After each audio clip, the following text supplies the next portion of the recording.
Hello everybody, welcome back to Final Fantasy XIV. That's right. We're finally starting. Actually, while I remember, I should remove the comment to the timer about the next poll, because it's closed.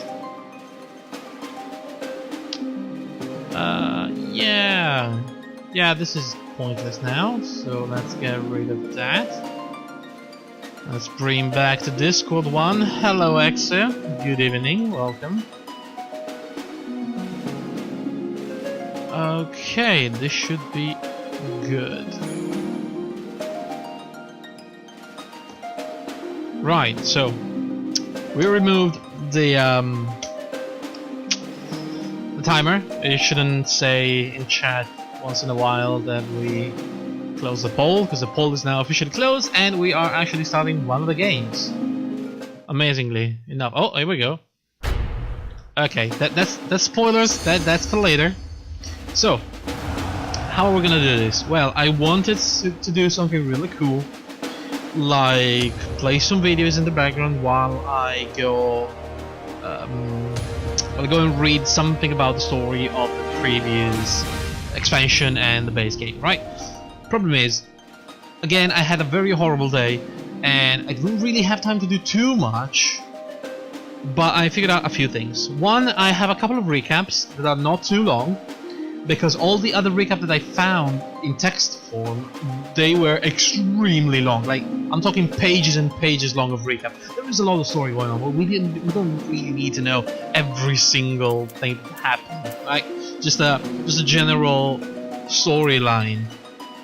And I wanted to also play like a video in the background in order to show what. God. In order to show what was happening along with me talking on top of it, but there is no right way to do it unless I just play a YouTube video of somebody else, meaning I cannot then put the video on YouTube myself. So I think we're gonna figure out how to do it like this. I'm gonna play the opening movie right now, and then we're going to talk about what happened in the basic game, right? When you buy the basic version of Final Fantasy XIV and you go through the main story. Okay, so we're gonna go with that for now. Let's go. Let's watch the opening. This is the classic basic one. Hydaelyn. A vibrant planet blessed by the light of the crystal. Yes. Amid azure seas, encompassing the westernmost of the three great continents, there lies a realm embraced by gods and forged by heroes. Her name, Eorzea. Which is the name of the planet. The annals of Eorzean history chart the rise of a succession of great civilizations, each one enjoying an age of peace, the Astral Eras. To date, all have proven ephemeral.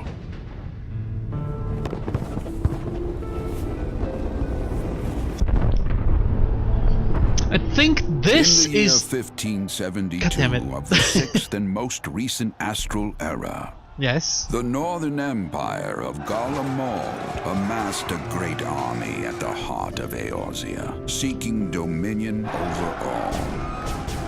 Rising in desperate resistance, the forces of the Eorzean Alliance met their would-be conquerors in the field. Yet, even as the battle raged, the lesser moon, Dalamud, was plucked from the heavens through imperial machination. Yeah, they actually brought a From moon its core down. emerged the elder primal Bahamut, who unleashed his fury upon the realm.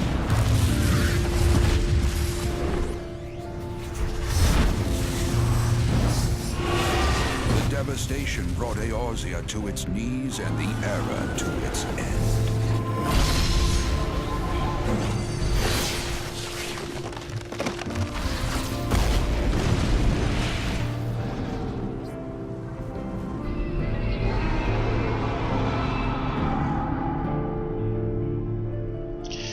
Yeah, it did not end well.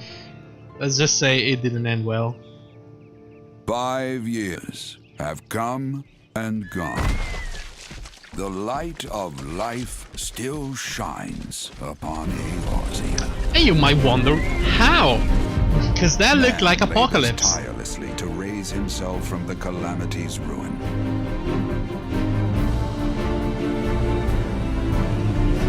The realm is forever changed, a stranger to him once more. Yet heedless of what lies ahead, he shall press on.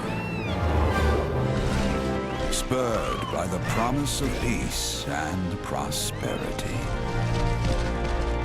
Amid this period of great change, an adventurer arrives in Eorzea, one whose tale is yet unwritten. Which is technically you. This is not a game that pretends to have many heroes going around. Like, there are other heroes in the world, but you should be the center of the story. May he ever walk in the light of the crystal. And when you're doing things in a party or in a group, like, they are other adventurers like you, but you are special. You know, sometimes things like World of Warcraft, they pretend that it's a bit weird because they put you in a situation like with the new expansion Legion, where you are supposed to be, again, the center of the world, and you become the leader of the faction, and then you see everybody else running around with the Archdruid or Paladin Supremes or whatever it's called. And so it's silly because everybody seems to be the leader of the same place, and it doesn't make any sense. Like, it breaks immersion. This does not pretend that. It doesn't do anything to make it so you see other players as competitors or hero, you know? In this, you really are the hero and the center of everything. Okay, so what happened? I feel like I have to press start, otherwise it's gonna go back into the movie. So let's connect to the data center. It's gonna show my character. There we go. The Supreme Catboy. It actually looks pretty damn good. I'm pretty sure of that. So let's get starting with the story. What happened in that movie? What happened in the movie? If you know something about the history of the game Final Fantasy XIV, you know that the 1.0, the version 1.0, was a disaster. Okay, it launched in such a state that people kind of revolted, and up to the point where the developers decided to, okay, you know what we're gonna do? We're gonna close the game. We're gonna scrap all we did so far. We're gonna pretty much remake the game. Okay, and the game they remade is this: A Realm Reborn version 2.0. They were kinda smart to integrate the story of the two games into one. So what happened in the movie was the first game. So there were these heroes, and there was the war with the Empire, and then the Empire used this power. Empire has this kind of weird weapons. They're called Magitech weapons. It's kind of like technology but working with magic, which they dig up from an ancient race of very, very smart people called the Allagan Empire. But they used this kind of technology to bring down the moon. The moon pretty much was a containment capsule for one of the strongest primals, which is, imagine like a god, pretty much. So they brought down the moon, they contained Bahamut, and Bahamut pretty much destroyed the entire world. And that's how it ended. I read tales of the final day of Final Fantasy 1.0, where people could actually still play it. And they told that there was this huge thing in the sky, pretty much it went down, and then they shut down the server. Like, the world literally ended. Now, when you play this game, you wake up 5 years later, and for some reason, the world is back. Okay? And why it's back, it's part of the story. So, let me read from the best and shortest, it's pretty long, but it's still the shortest source I found, which is Wikipedia. I know it's weird, but it's not. But I was expecting to find some really weird website talking about stuff. No, Wikipedia is still the best source. Amazing. Okay, Anyway, let me read the story for the first part of the game. The game opens with a vision of the player character wielding a blade of light to strike down a masked man in black robes.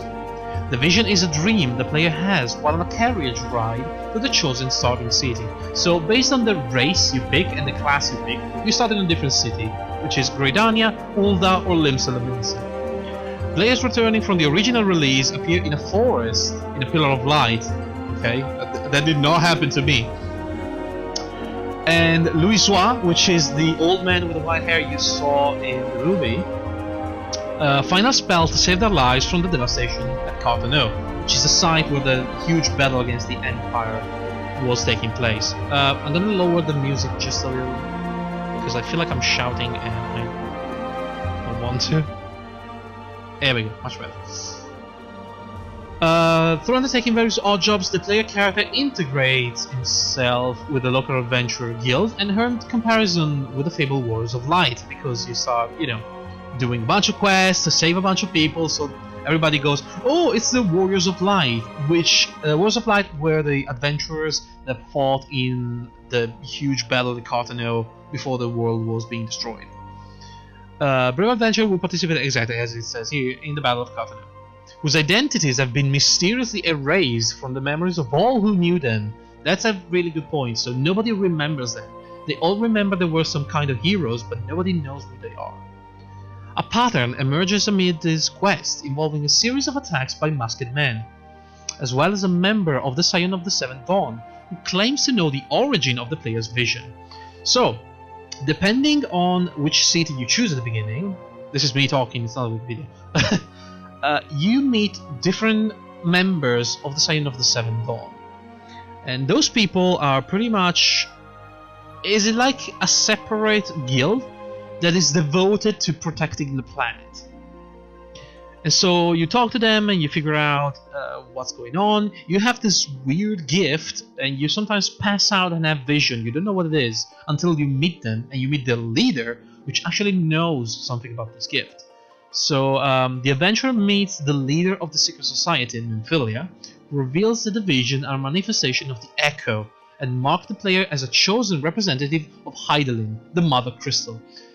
Hydaelyn, the Mother Crystal, is some sort of divinity protecting the planet. It's kind of like the spirit of the planet. Final Fantasy has a long history about giving the planet in which you play some sort of conscience, right?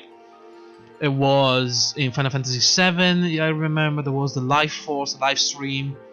Aerith, or Aerith, whatever you want to call it, was the one in contact with the planet, so, they like this. As a newly introduced member of the Science, the player follows Thancred to Thanalan, which is a desert zone, to investigate the abduction and crystal theft along its trade routes. So you started hearing rumors, around the world of people disappearing and of crystals, which is like, imagine it like a magic source, which are being raided and disappearing. So the culprit members are members of the Amalja Beast tribe, who captures the adventurers to be sacrificed to the primal god Ifrit. The attempt fails as the Echo protects the player from Ifrit brainwashing. So this is the first major quest that you actually do. The way this works is you start investigating these Amalja tribe. You talk to some people trying to figure out who took the crystals, and in the end you get betrayed by some humans that was actually selling the crystals and the trade routes to the Amalja in order to be kinda left alone, like their village wouldn't be touched by the Amalja. And so you get captured alongside with your allies, and you are ready to be sacrificed to the Primal. So the Primal is some sort of god. Every tribe pretty much worship a god, and the Primal is a living manifestation of all this energy summoned by the tribe. In order to have this energy, though, the tribe need crystals, large amount of crystals, and human sacrifice, which is not exactly a sacrifice, but... So where am I? I lost. Oh shit! I lost. There we go. And so they bring you there to kind of convert you to the god, but since you have this echo power, you are immune. So you are immune from Ifrit brainwashing. The adventure then counters by defeating Ifrit and is hailed as a hero, with the missionaries from all three grand companies, which are imagine it's like a guild for a capital city. It's like a private army of some sort. There are three major grand companies, one for each major city.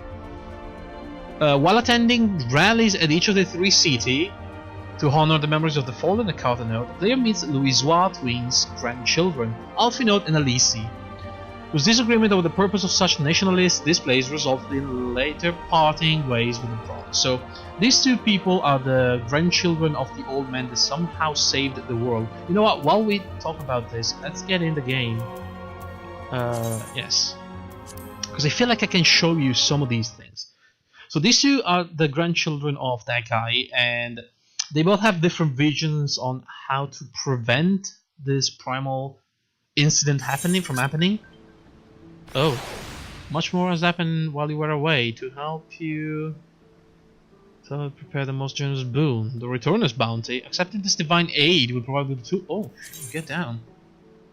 The terms has to apply to player. Okay. Novice network access, XP bonus, Returner line. Oh, they don't give me any gear. Oh, fuck off then. I don't care. Oh, well, I have to move the chat. Hold on, because. There we go, it's in a position where I can't read it. Right, here we are. This is one of the major big cities. It's called Limsa Luminsa. It's my absolute favorite city because look at this, it looks absolutely gorgeous. This is me, hi, cowboy. And there is something you can do to check out some of those things that I'm talking about. Now, I only have to remember how to get there. The Aft Castle? I have 2 emails. Wow, I never had emails in my life before. Isn't that amazing? Ah, here it is. How do I run again? There is a running button. There we go. So in every city you can actually go to your own room. There we go. This is cool. This is really cool. You have a bunch of services in here. Unsure what to wear, coming to the event, well dressed. Okay. So you have a bunch of things in here, like you can call your people to do some missions. You can listen to the music of the game. You can summon the guy to give you a haircut. You can play with toys. But what we need is this. Ah, there we go.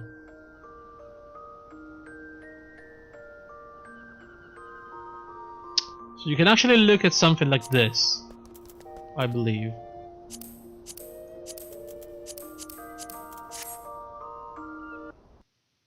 See, I wanted to go through this. See, this is the guy that betrays you. Yeah, you can actually rewatch every single cutscene in the game. It's amazing. Keep in mind that the first game was not really voice acted too much. It had voice acting, but it was kind of limited.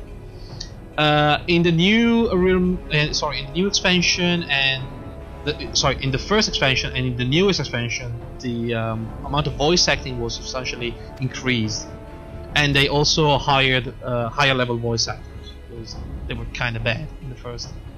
So yeah, this is the motherfucker that betrays you. These are the Amalja. They are kind of, I don't know, lizard people, beast men. They're very scary dudes. And yeah, this is the guy that you had to do an ambush, but the ambush is kind of done on you in return. Yeah, this is all the same when you get surrounded. I believe we're going about over here. Yeah, this is Ifrit. You actually managed to defeat this enormous beast.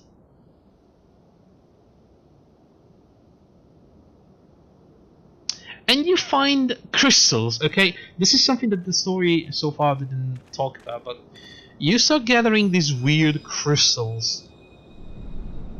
And apparently nobody else can see them. But every time you find one, you have this vision. The vision of Heidelin, the Mother Crystal, talking to you. And you see this. You already have one. With Ifrit, you find the second one. It is some sort of seal.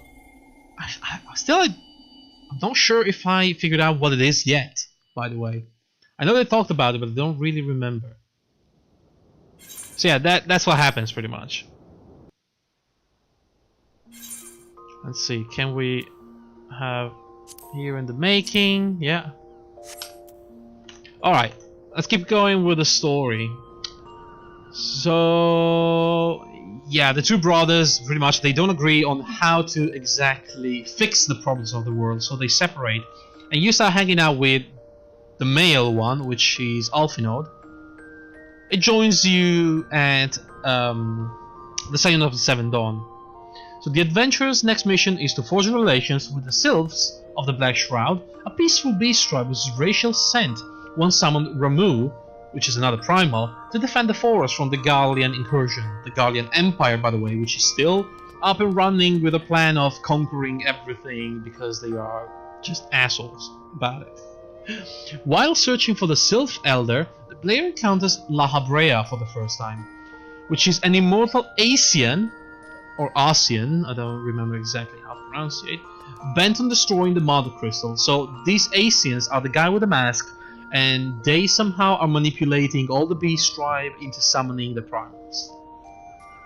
The Science, Thancred in particular, resolved to investigate this new foe. Then you're set to investigate the Kobold tribe in Lanosia, angered at the Lemesian encroachment upon their ancestral territories, gathers crystal to summon the primal Titan. In response, the player is dispatched to interview former members of the Company of Heroes, a band of mercenaries who previously defeated Titan and Leviathan in the 6th Astral Era, for advice on how to combat the primal. Since these primals are supposed to be super strong, you go and search for these heroes. After a series of lessons disguised as menial tasks, the company leader reveals how to access Titan's domain by reversing the current through the Beastman's own teleportation crystal, because Titan is being summoned by the Kobold really deep underground, and there is no other way to access it if you're not a Kobold, unless you attune to this crystal in order to teleport in the core of the chamber where Titan is summoned. So you go there. Though the adventurer banishes Titan to the Ether, the victory is short-lived. While away, Gallian Tribunus Livia returns with news of a primal Garuda being summoned by the XIV tribe, which is the Birdman tribes pretty much. He hatches a plan to confront Garuda in her own domain, but requires the aid of the amnesiac airship engineer Sid Garland, currently toiling as a cemetery hand. So what happened here is, you don't know exactly how to access Garuda summoning territory because it's covered by a deep layer of air magic. In order to do that, you get to know this guy, which is working at a cemetery, and apparently he doesn't have any memory of himself, but through a series of quests you kind of return him his memory is Sid Garland. Sid is always in any Final Fantasy game. And he was the chief engineer for the Gallian Empire, which for some reason ran away from the Empire and crashed with the ship and lost his memory. With Alfinod and Sid, the player travels to snowy Cohortus in search for Sid's lost airship, the Enterprise. See, the name is, I think it's a tribute. I wouldn't think they came up with a name just like that. I mean, the ship Enterprise is kind of famous.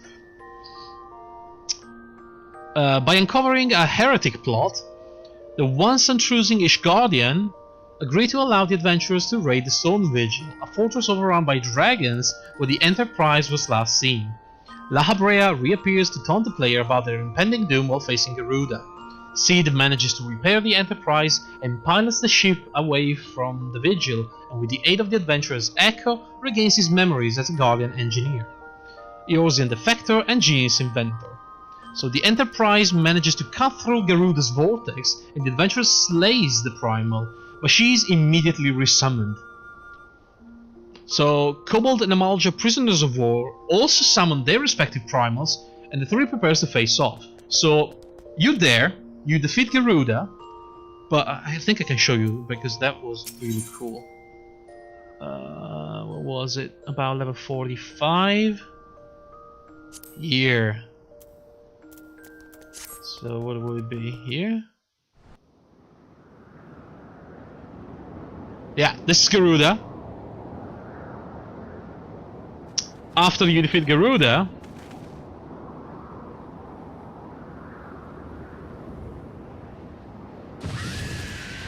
she goes a bit crazy. This is my realm, you have no hope here, none. Did you truly believe you could defy a god? She's a badass. I mean, the primals are all badasses. So there we go, with the power of these other people. These are the XIV, whatever the XIV.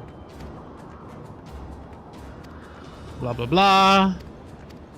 Worship, blah blah blah. See, while the XIV keeps praying, she pretty much keeps having power. Because these primal, they kinda need to be revered in order to have power. Which is a cool concept, you know, it's not new, but the fact that you give God a power just by praying it's kinda cool.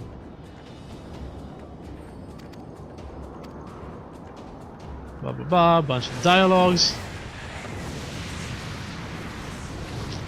Obviously you are immune to her claiming because you have the echo power.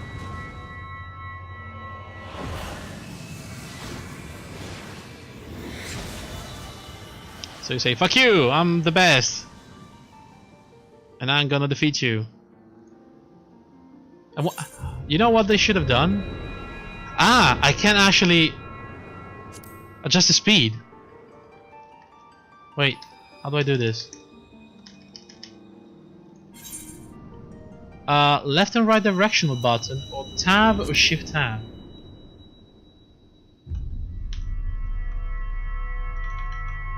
Shift tab. Tab? I don't know. I'm trying, but... Oh yeah, after defeating Garuda you have another crystal. Do you use space to toggle function out. Enable text auto advance? Ah, okay. Right, okay, doesn't matter. That's about text speed.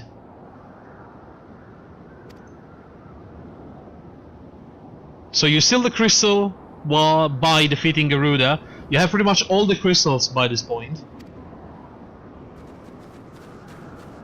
Because it's one from Titan, one from Ifrit, one from Garuda, one you already had. I don't remember exactly where you find the other ones.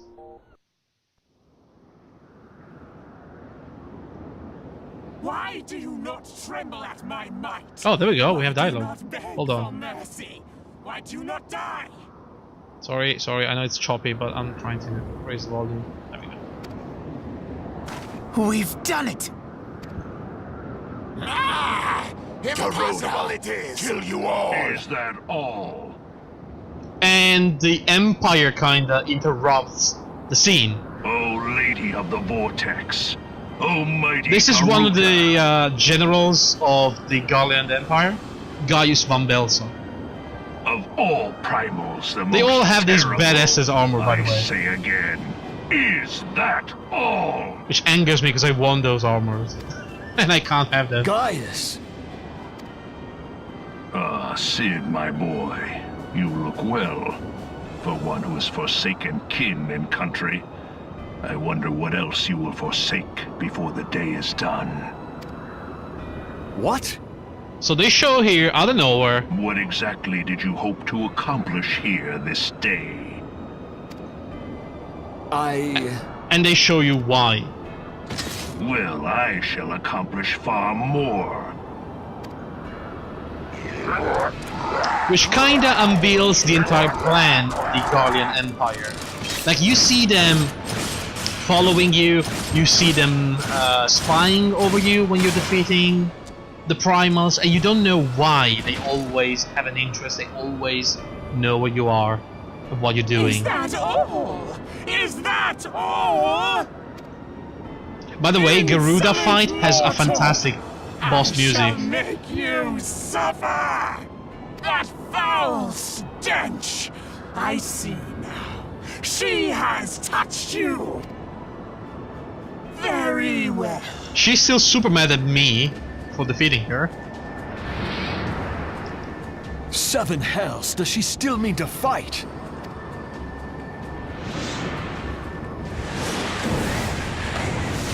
Our Lord of the Inferno, Almighty Ifrit, grant us succor in our hour of need. Save us, Titan, Lord of See, these little guys are the kobold. They are amazing, actually. The pain! What is she? 12 preserve. She cannot mean to. The 12 are the gods, by the way. There we go. She takes the lives of the followers from the other tribes, and she summons Ifrit and Titan.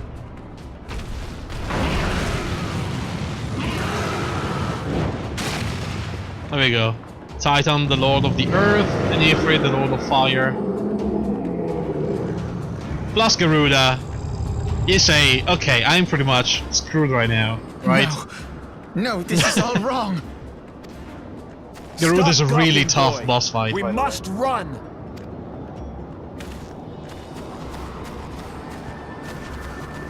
And so you just escape. Because seriously. Fuck no. Surrender yourselves unto me. I would feast. Blah blah blah, yeah, they talk about it. And yeah, this is the really interesting cutscene.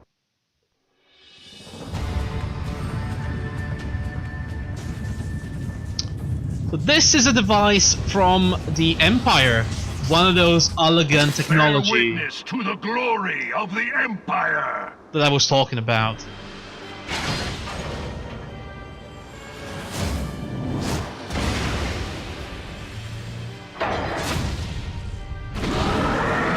It's pretty much picking up a primal like it's nothing and destroying it.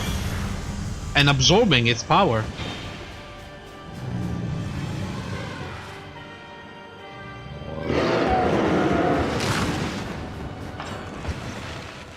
Look at that. Just picks it up. Oh my god. Like these primals, they were tough fights. It is you who will suffer, Garuda. Ancient And then you see them alleged destroyed ways of like this. dealing with your kind. Now, look on their ultimate weapon, Icon, and despair. Icon is another name for primal.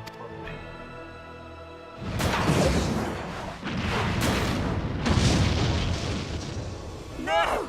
No! No! Oh damn! Well, and she's gone too.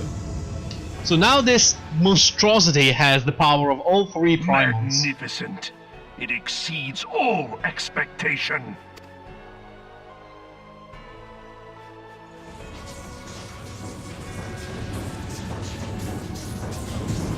With each primal And this is La Habrea. consumes, it grows more powerful. A marvel, is it not? The guy with the masks.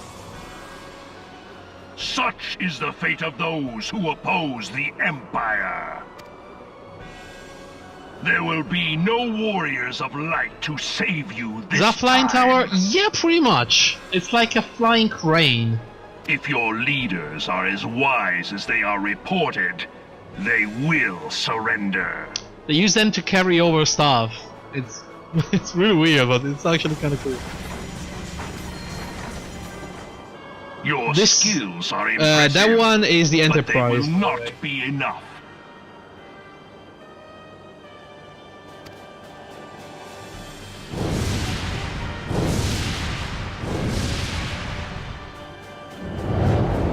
I mean, how does that even fly? I have no clue. huge, it's heavy. But we have a cool little ship 12, here. have mercy. What chance have we against such an ungodly creation? And who was that? Alright, pretty much you get the gist, right? So, let's keep going with the story. So, where are we? Right, yeah. The Gallian legatus Gaius Bambelsa interceded with the elegant war machine called Ultima Weapon, which devours the three primals to increase its power. So, returning to the waking sense, the heroes discovered a few Scion who escaped the attack, because while you were away trying to kill Garuda, I think it's the Empire? Yes, it's the Empire. It's Lydia, one you did not see. Pretty much they attack your base. They kill as many people as they can and they abduct everybody else. As well as the location of their abducted comrades, they mount a rescue mission to the Gallian Castrum Sentry, which is a huge base of the Empire, stealing uniform and a Magitech Reaper for disguise. Minfilia and the others are retrieved, but they also learn that La Habrea has possessed Tancred during the course of his investigation into the Asian threat. Minfilia and Halfinod barge into a meeting between the three Grand Company's leaders who were considering surrender and convince them to fight the Gallian instead.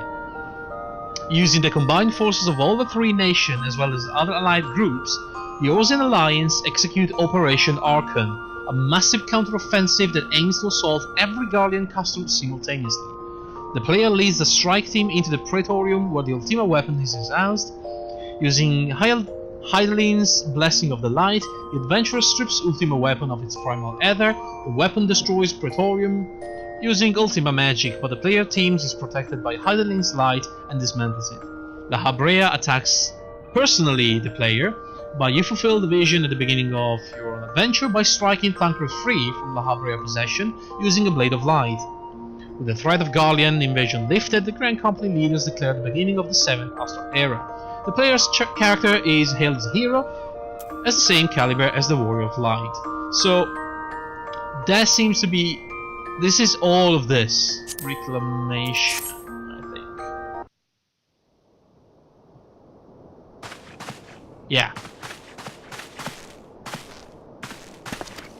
So, you go inside there with the Grand Companies and you set up this plan to retake everything. Okay, he's, you know, a bit down because he doesn't have the power to protect anybody, he doesn't know what to do, he feels useless pretty much. He knows a lot of things because he studied a lot, but he's that kind of guy, right? Doesn't really have much going on for him aside from knowledge. Brave gatherer of the crystals, thy soul burn. So he's always a bit of a downer. Casting the Castrum. Only twice, everything shows Magitech. Yeah, this is for you still. You kill Operation Archon. There we go. Is it this the one? It was a really cool cutscene, by the way. But I can't find it, so I'm not gonna waste time looking for a specific cutscene. I'm gonna show you all the final ones, though. Castrum Meridianum. This is the place that you actually assault. Okay, imagine that after the big story, right, all the main scenario quest, you have to go into a raid. You are forced to do the raid to progress through the story, which is amazing. That's Minfilia, the leader of the Scions of the Seventh Dawn, the blonde one. This is the leader of one of the Grand Companies, the Company of Ulda. He is called Roban. So here they rally the troops, and you attack Castrum. That is the only cutscene. Interesting. Ah, there we go. This is the finale of the main game. So this is what happens after you defeat the Ultima Weapon.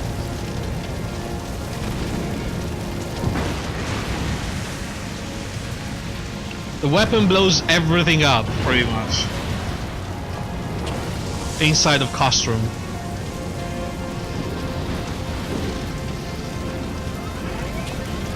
This is gonna be a long, very long recap, by the way.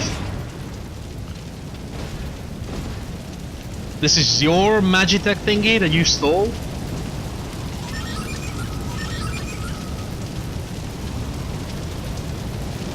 In order to gain access, disguised as a guard into the Castrum Meridianum. And after you finish the raid, by the way, you get this as a mount, which is hilarious.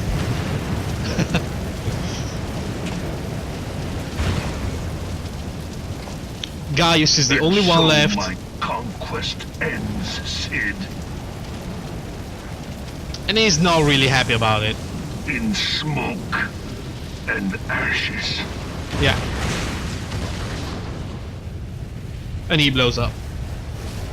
Along with a weapon. So then you have to find your friend, which has no memory whatsoever of what happened. He was being controlled by the Asians. Hear, feel, think.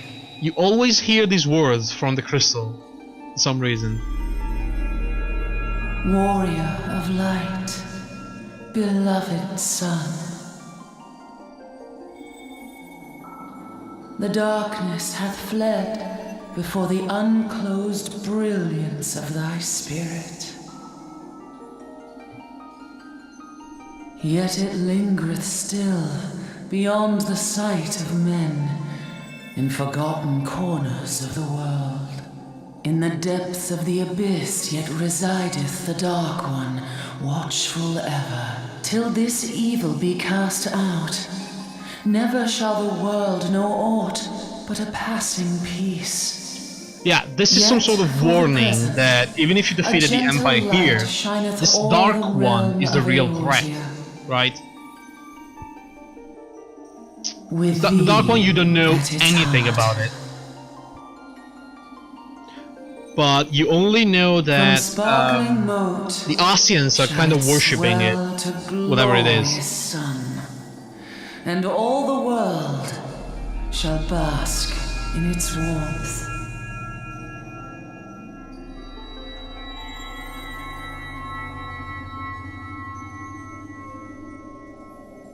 Blessings and joy be upon thee. Okay. So, this is a funny thing, but fun fact about Final Fantasy. Before you start the final mission, the game specifically tell you, be sure to reserve at least 2 hours of your time before doing this, because it's gonna be long as fuck. I didn't see any other game telling you anything like that. But seriously, if you want to watch all the cutscenes, it takes ages, and the game warns you about it, which is ridiculous.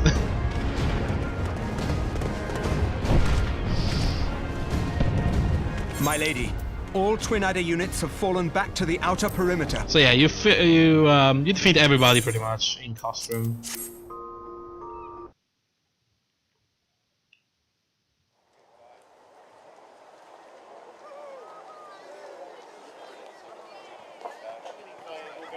And this is the final moment.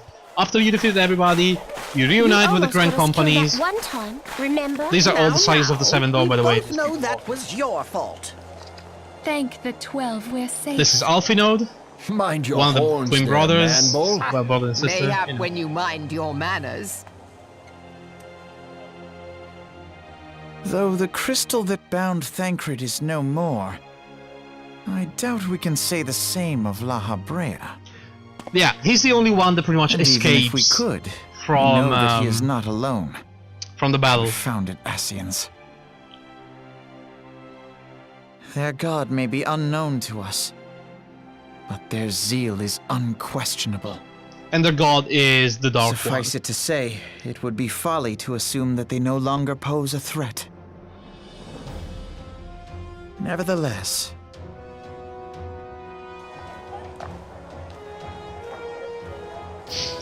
oh, by the way, this is a new place. After you, after the Empire pretty much destroys that guy is Thancred. One that's invite. This is Thancred. turned friendly again. The little one is Papalimo, the girl with the mask now, we is must Ida, savor what peace we have all won. the science of the Seven Dawn, However ephemeral. and people that you get to know. Do you see, your journey, Grandfather? right? Our first step towards realizing You the follow dream for each and which every you one of gave them your in life. various mission. Like when you go to kill the primals, you always join one of them or two of them.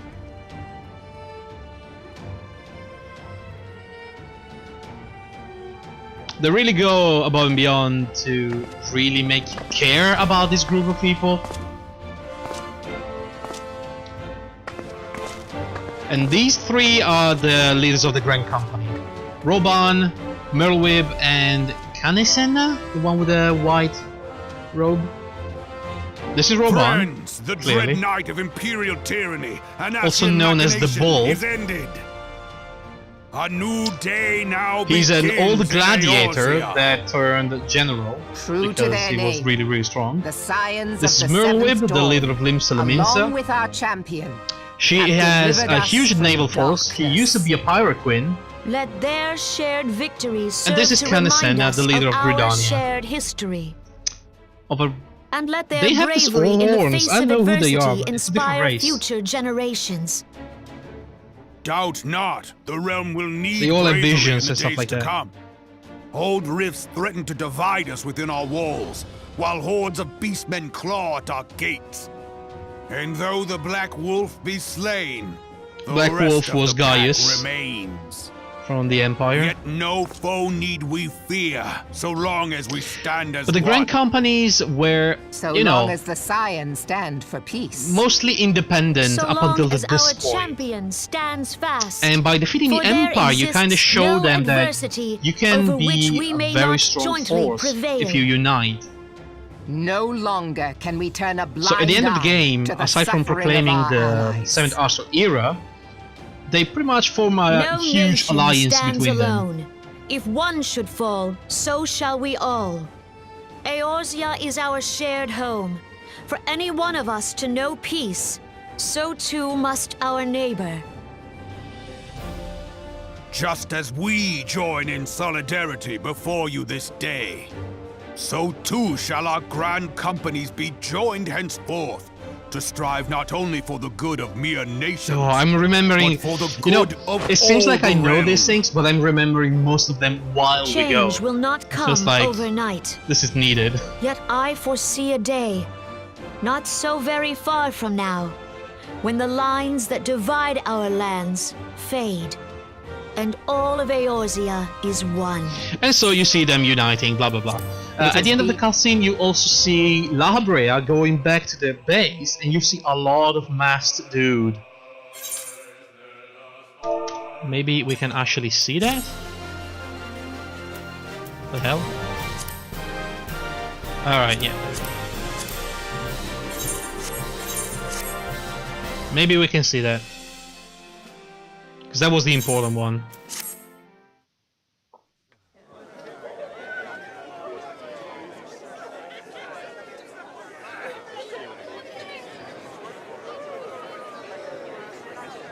Oh fuck, I forgot the name of the tall dude on the right, but he's a Scion as well. Oh, what's his name? That guy. Urianger. Right, yeah.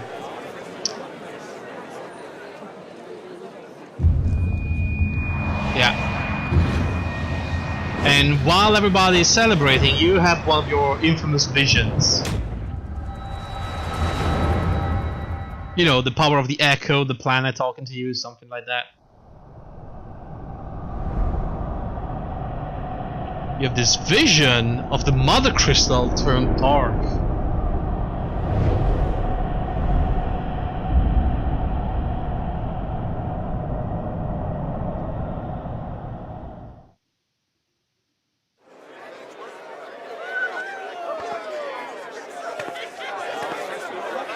What is it?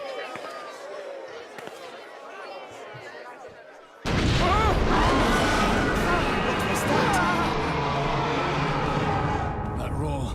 It can't be. Did you hear that? There's no time to spare. Where is it coming from? Yep, that was a dragon. Dread tidings, chaos and carnage! It is an abomination! A primal has awakened!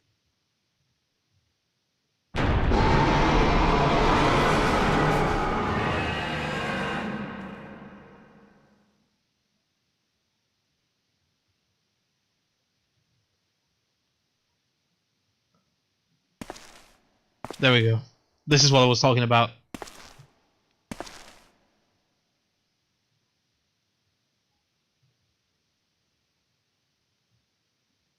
I believe this is La Habrea. The man with the mask.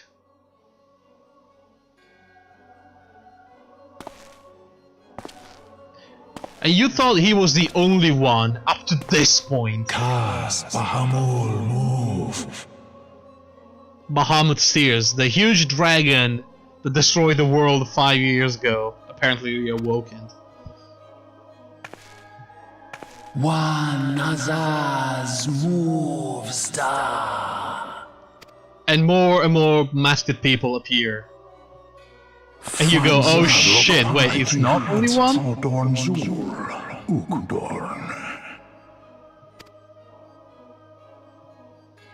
No, they are many. We next stop.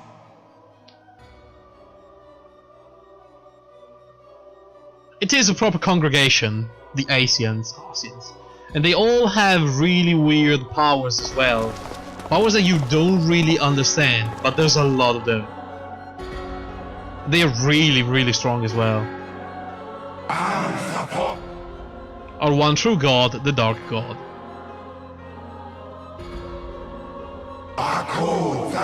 Zodiac. Zodiac again is a name recurring in some of the Final Fantasy, is the gods of gods, stuff like that. He was in Final Fantasy Tactics.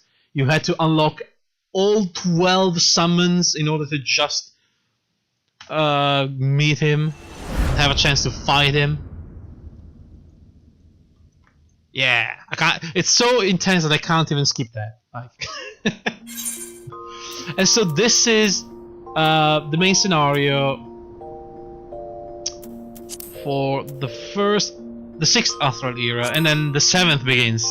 So all this cutscene, okay, these are all cutscenes from the pre-patch for the next expansion. So you have this huge chunk of the game which was patched in. It's insane the amount of content they patched for free.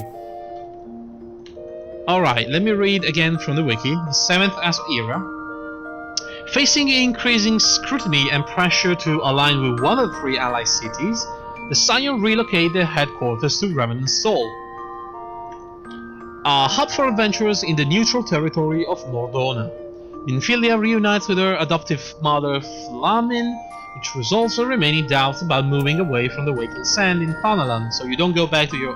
It's not over? Oh, we're not even in the first expansion yet. No sooner than I said, we're gonna skip most of the things now. I'll try to be faster. No sooner than they are settled when word arrived that Renegade Moogle faction, you know, the little guys with the pom-pom over the head, has summoned the primal Good King Mooglebog the 12th. May the Moogle bless his name forever, because they always go with something like that. Enabled by the Asians, so after besting the giant Moogle, the Warrior of Light encounters a white-robed Asian named Elidibus, who tests the player's might before disappearing. Shortly thereafter, refugees arrive from Doma, a city subjugated by the Guardian Empire, and seek asylum in Ul'dah, which refuses the request. Alphinaud recommends they work as a tradesman and manual labor in the construction of Revenant's Toll. In gratitude, the Doman leader, an aura named Yugiri, accompanies the party to reconnoiter the Sahagin spawning grounds, where the primal Leviathan is summoned. The adventurer slays the revived Leviathan using a boatload of corrupted crystal, courtesy of Luminson worship the Whole Eater. So, pretty much what happens in this pre-patch is you running around, defeating a bunch of random primal popping around the world. Following a reunion with Alisi at the course of Bahamut, learning the true demise of the grandfather while preventing the Primal Bahamut from truly restoring himself, Alphinaud inquires of the riots among the Alamegan refugees in Ul'dah and uncovers the agent of Teleji Adeleji, an influential member of Ul'dah ruling syndicate.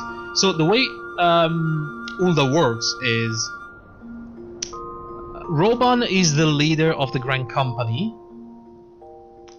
and it's a sultanate, which means there is a sultana, which is a female little I don't remember the name of the race, but yeah, she's the leader pretty much. But also there are the syndicates, so the sultana cannot do anything without the syndicates, which represent various factions of merchants and influential people around the town. One of these merchants, called Teleji Adeleji, he kind of maneuvered a bunch of people in order to create a riot between the refugees. It's very... this part, people really complain about this part, but I loved it because it was extremely politically relevant. It was very interesting to watch. Roban speculates that Adeleji is jockeying for control of Allagan artifacts discovered at the Carpenter ruins, including remnants of the Allagan primal hunting machine known as Omega Weapons. In the Black Shroud, the sylphs summon Ramu, who judges the Warriors of Light as a worthy savior of the realm, departing amicably. Meanwhile, Alphinaud established the Crystal Braves, a new neutral police force under the Alamegan comrade of Rowan's name, Ilbert Ferre? Sure. The first task is to investigate the Ivy, a Garlean spy who has infiltrated the Immortal Flames, which is a Grand Company. On another front, Sir Americ of the Temple Knights of Ishgard reaches out to the Scions and Braves in an unprecedented move to ask for the aid in monitoring the Keeper of the Lake, the wreckage of a Garlean airship intertwined with the corpse of Midgardsorm, the Dragon King who repelled the first Garlean invasion 20 years previous.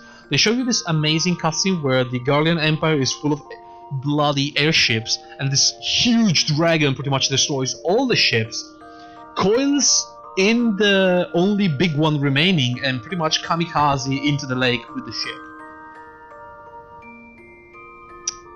Where am I now? Right here. In exchange, the Temple Knights agree to safeguard supply shipments to the Remnant Soul, which has been harried by heretics following Lady Iceheart, an Ishgardian deserter who plans to summon Shiva in aid of the dragon. Iceheart evades capture with the tunnels of Snowcloak, a labyrinth of icy passages that blocks access to the Earth as well as the Highlands. Varius Zos Galvus is crowned new Garlean Emperor meanwhile, and begins consolidating power, lending new urgency to search for Ivy. The Braves discover that Ivy is Roban's trusted advisor Eline Royal, who is captured at the gates of Garlean Castrum. A new scion, in the meantime, Moonbreeder, arrives from Sharlayan and provides critical advice for locating Iceheart. Using her body as a vessel to summon what will later be revealed to be Shiva, Lady Iceheart fights the adventurous band before escaping while bidding the meddler to consult with Midgardsorm. Based on the player encounter with Laha, Breya and Iceheart, Moonbreeder hypothesizes that a blade of pure ether can permanently destroy the Asians, while its essence is trapped within the aura site. So, the Asians, every time you kill them, you face them and you kill them, but they come back, and they are pretty much immortal. There's this whole explanation on how this works. Pretty much, their essence is tied to a specific ether realm, so when they die, their energy goes back into this realm, and then they slowly resurrect. But in order to kill them, you have to trap their essence in a very powerful crystal, and then strike the crystal with a blade of light that only you and people with the echo power can summon. I think we can... I would love to show you that because it's a very cool cutscene, but I can't find it here. Yeah, it's too... it's gone. Where are we? Yeah, there we go. Blade of Pure Ether can permanently destroy Asians while its essence is trapped within the aura site. When Imeric's aide Lucia requests that the Warrior of Light investigate suspicious activity at the Keeper of the Lake, it is revealed that the Dragon King Midgardsorm endured his assumed demise during the Garlean First Invasion and has been slowly regenerating. He divulges that Nidog, one of the 7 children dragons, has rallied the Dravanian horde to renew their attack on Ishgard. Sensing the hero connection to the planet, Megazord invokes an ancient pact with the Mother Crystal and seals away the blessing as a test of the player's worth. So pretty much you broke the seal with the crystals, you know, the one from the vision, and you finally have access to the power of the Mother Crystal, with the power of light. But since the dragon doesn't believe that you're a savior, he kind of reseals the crystal and tells you to fuck off and do things on your own. Very, very interesting character, that dragon. The Asian Nabriales, in the meantime, takes advantage of the opportunity to infiltrate the Science headquarters in pursuit of Louisois' staff. And Moonbreeder sacrifices herself in a very sad cutscene. I loved Moonbreeder, by the way. She was a fantastic character, and then she died almost immediately. She sacrificed herself to create a blade of light necessary to completely destroy the Asian. So you fight the Asian inside your own base, and at the end of the fight, he starts getting away again. But Moonbreeder has the crystal, so she traps the soul of the Asian inside the crystal, and you try to create a blade of light to destroy it, but your blade of light is not strong enough. And Moonbreeder understands that the only way to give enough power to this blade of light is to sacrifice herself and give her life force to the blade of light. So with her life, you conjure this ginormous blade of light, you destroy the crystal, successfully killing the Asian. As the Science mourn on their fallen comrade, Emmerich's parley for aid in Ishgard defense against Nidog forces. Nymphelia and Alphinaud reclutantly pledge the Science support, while the rest of the Alliance decline due to domestic troubles and remembering Ishgard resistance during the 3 Garlean invasions. So, while the Empire was invading, the Ishgardian nation never did anything. Like, that's your problem, they said, so we're not gonna intervene. And the 3 grand companies were kind of left alone, so they don't see very well eye to eye, or whatever you say. Where is it? There we go. The adventurer leads a band of volunteers at the Steps of Fate, Ishgardian's main bridge connecting the main city to the land. They manage to repel the attack of dragons, and a victory celebration is held at Ul'dah, with the hopes of pressuring Ishgard into the alliance.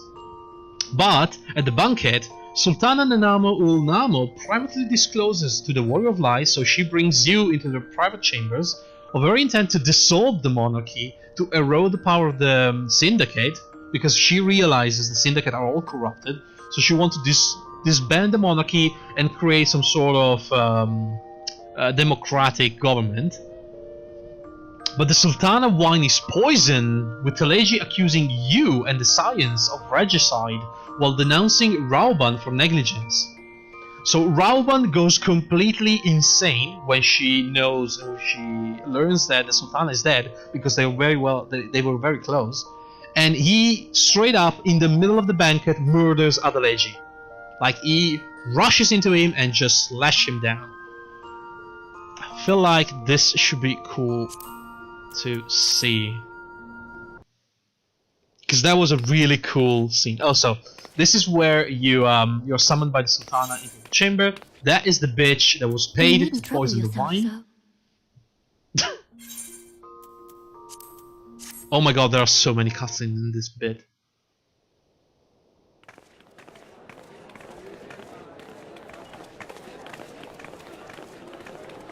This is the banquet. Well, the people talking together, you know, the representative of all the Grand Nations. It was the moment to finally re-establish all the friendships in the world. Ah, there you go. A few introductions. That is Emmerich, Sir Emmerich.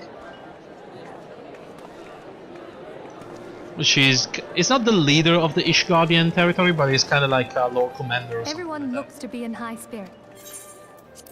So they talk about a lot. Look at this. Look how many cutscenes. This is another one of those warnings where they tell you, oh, you need to reserve a lot of time before doing this. It's the final mission of the pre-patches. Right, this is the wine pouring. This is where she dies, I believe.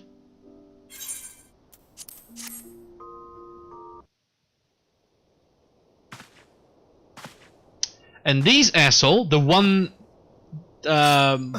see? These are the people that you actually put together. These are the Braves. Your faction. Sir, barring a few exceptions... The Crystal Braves. They betray you.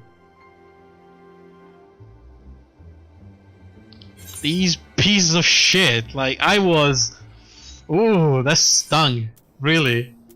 So I was, oh, look at all these friendly people finally joining together with me. No, all assholes.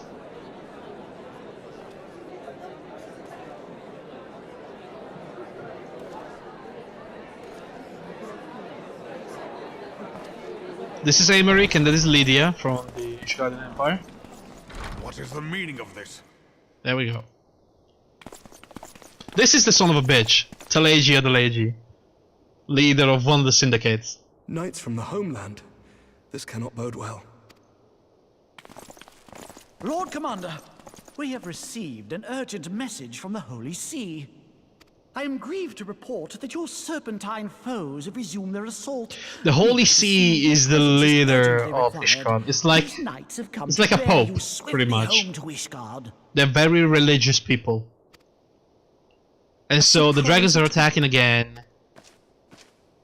We've had no such word from our men, and the timing is most fortuitous to catch us away from the city. Exactly. Most fortuitous indeed. So this is an excuse pretty much to send them out. Commander, we must away. Yeah, right. This motherfucker.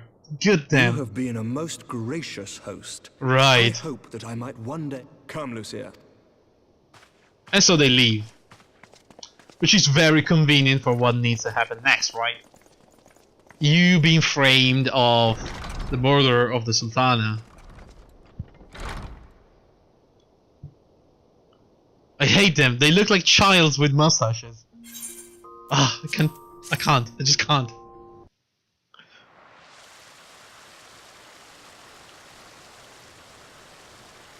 This Thancred, obviously, he's a womanizer, kinda. So everybody gets isolated and surrounded by guards. I feel like we need to look for the very specific cutscene, which might be this one.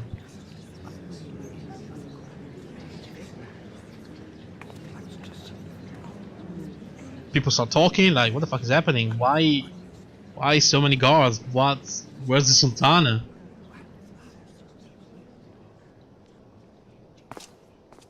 You go too far, Lord Adeleji. By what right do you march armed soldiers into a royal banquet and eject state visitors without her grace's consent? Is the volume right? Did I set it right? Or did I lower it again? I lowered it again, didn't I? Yeah. Sorry. You treat the brass blades as your personal army and show contempt for the throne with your every act. Leave us now. Is that an order, General?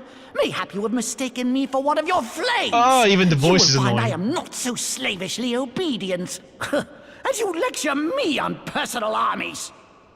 As for your outrageous claim that I have shown contempt for the throne, let all here observe that it was not I who feasted while an assassin removed its occupant.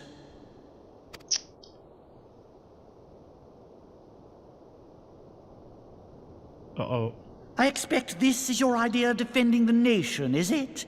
This and diluting our forces through these distractions in Cartano and Kurthis.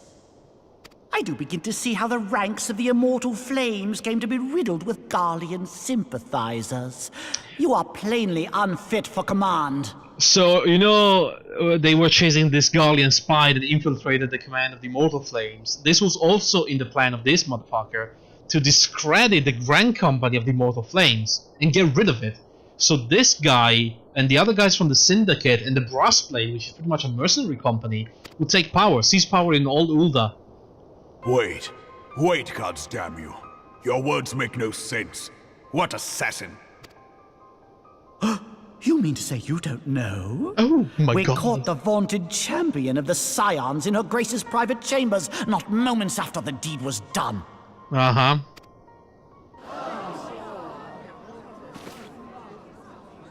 No! No, this cannot be! Save your breath. You will need it to plead your case. You and your entire order are to be tried for this atrocity. Yeah.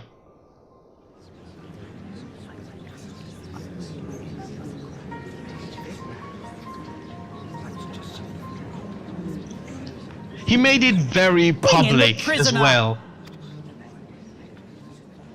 Like, he made sure there were people around to see this. What a piece of crap.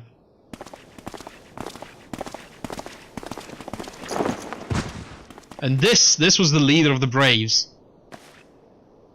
Traitor. This man stands accused of poisoning Her Royal Majesty Nanamo Ul Namo, and as suspected accessories to the crime, all members of the Scions of the Seventh Dawn will be detained for questioning. This is madness! What a pity. Who'd have thought your tale would end like this? Should you demand further proof, a vial with traces of the substance used to poison Her Grace was found upon the assassin's person. The vial was... I think somebody gave that to you, telling you, oh yeah, that is proof of something, bring it to somebody. So you have been framed. How very convenient. Yeah, I know. You would speak of convenience? Who persuaded Her Grace to host this celebration? A diversion which presented you and your confederates ample opportunity to commit the crime, and a crowd within which to fade from view. A more convenient occasion I could scarcely imagine. How dare you! After all we have done for Uldar! Hold your tongue, witch! I'll not be ensorcelled! I know all about the dark gift that you and your disciples wield. Right, the Echo. Oh yes, I've observed how you worked upon the minds of the Alliance leaders, bending them to your will. And what of your cordial relationship with Sir Emmerich? For years, Ishgard abjured all contact with the outside world, and now the Lord Commander of the Temple Knights treats you with the familiarity of a childhood friend. Yeah, not because we defended the nation from the attack of many dragons. No, no, no, no. Because we have mind powers. I'll tell you what I think. Fuck, I hate this guy. I think this desperate defense of Ishgard was but a ruse to deceive us into dividing our forces. Yeah, right. Your next move will be to charm your Kurthan allies into invading our lands. Now that is truly ridiculous. How do you even think of this stuff? She cannot be dead. Oh boy. Stand aside, Ilbert. I want to see the Sultana. Oh, they are Spare old yourself the friends. pain, They come Papa. from the same place. I saw her with my own eyes. Which is Al Amigo. It's this entire it's not a continent, it's like a small region that was invaded by the Empire, and for the longest time the refugees begged all the three grand companies to do something to retake it, but you know, it was the Empire, you cannot just go in there and retake a territory. For a mercy, Not easy. the poison took her swiftly. Her handmaiden can attest to that. That's why the Al Amiga resistance and refugees in the first place.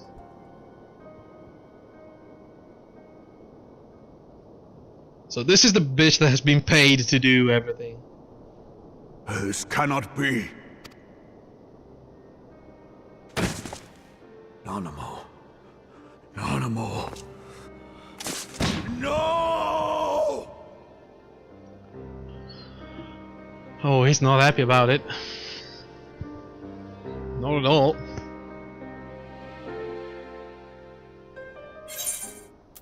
So many cutscenes. I'm sorry guys, but we need to do this. I need to do this.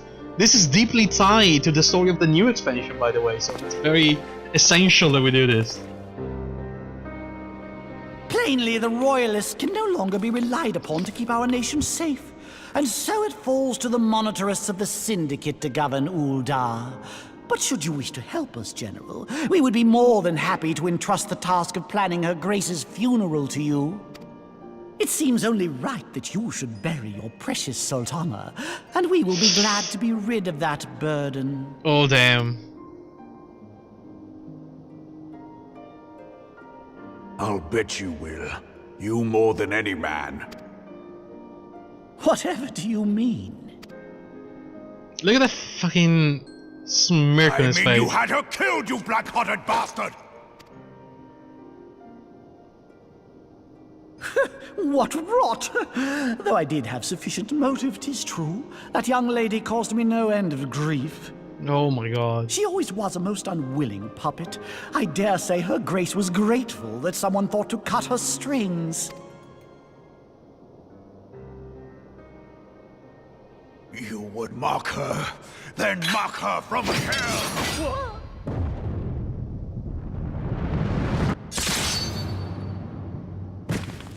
Those faces though, they are amazing, aren't they? Like, it looks like when they do the face mod gun in Gary's mod. It's crazy. Like the face properly distorts. They are so silly.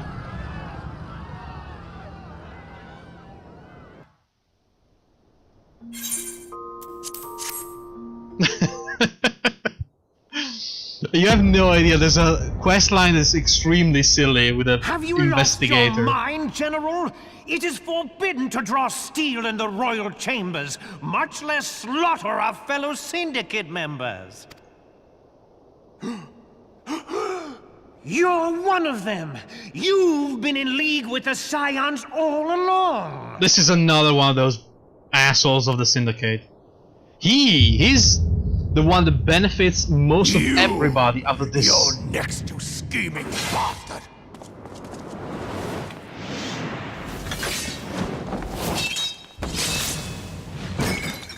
Oh. Well, so much blood, right? From cutting an arm off. Oh, Raban! 7 hells! Oh, Admiral, this. we must leave. Yeah, everybody at this point just bails.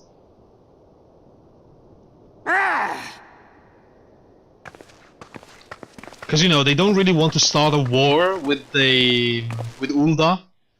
They are kind of forced to leave. So what happens next is the Brass Blades, they capture Roban, and you pretty much start this huge plan to escape Ulda.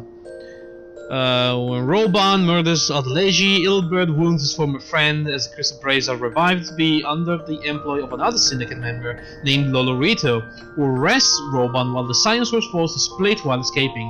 While the fates of the other members are unknown, a humbled Alphinaud and the Warrior of Light manage to escape with the help of Roban's son, Pipin Tarupin. Seeds take them to Corythus, where the Ishgardian grant them asylum from the syndicate pursuers. So this is how it ends. And I feel like, can we watch the proper ending?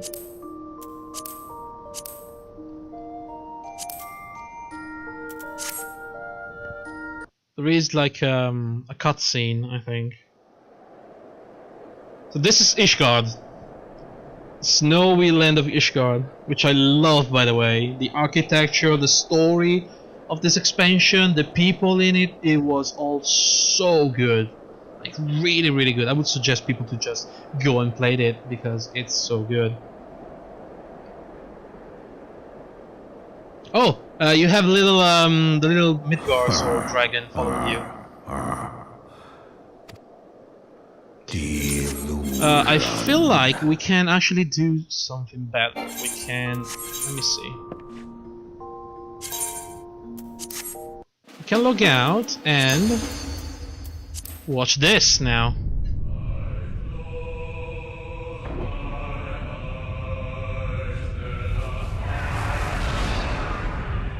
I think. Not sure if this is the right one though. But we have more movies to see. Proper cinematics.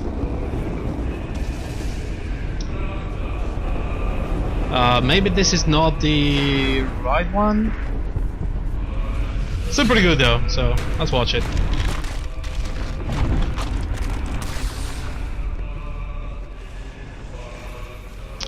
I feel like this is the moment where the world was destroyed.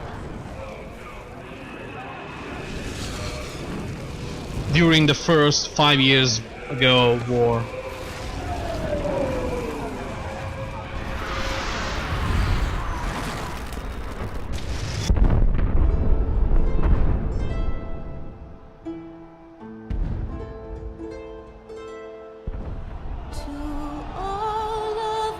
Ah yes, this is the proper cutscene. We should have seen this in the beginning, the very, very beginning. I'm sorry, I didn't remember that this was here. My bad.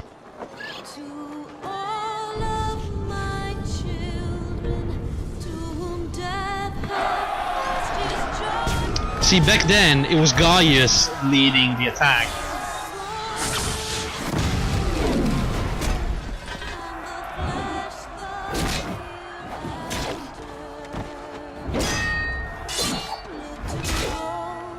They also show you the different classes, like this is a warrior class. Big axe in hand. Big, huge armor.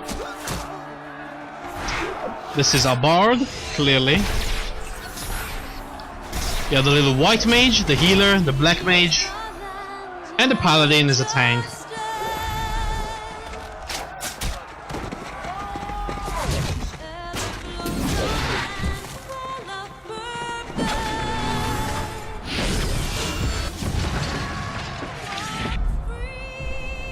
That was Sid before leaving the Empire.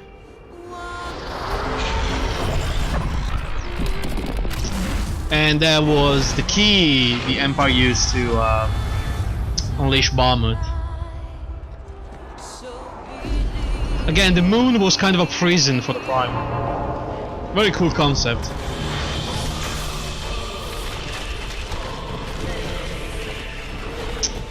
I think actually in some Lovecraftian story, the moon is the prison of Cthulhu or something like that.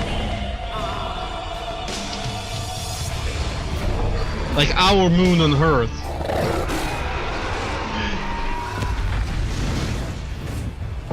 On some of the stories. Some other story comes from the oceans, like not really sure.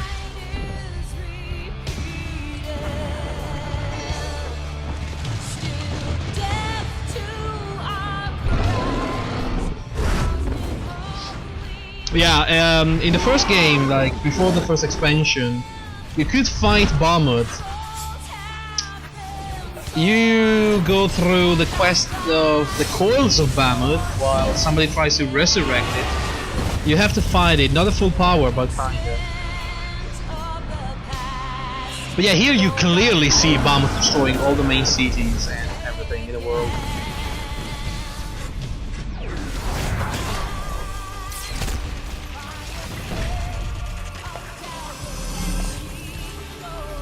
And this is Louisoix, the sage and savior of everything, apparently. I think it was him that saved the world in the end.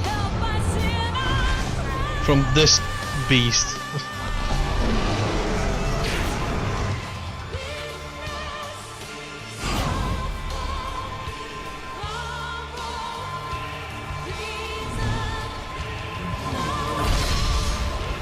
They used the forbidden spell and they managed to seal Bahamut again.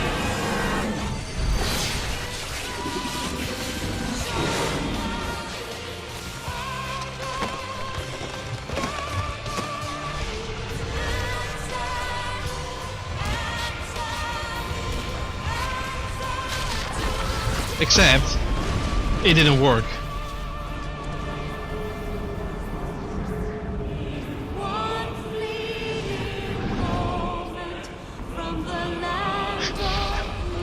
And everybody was royally fucked.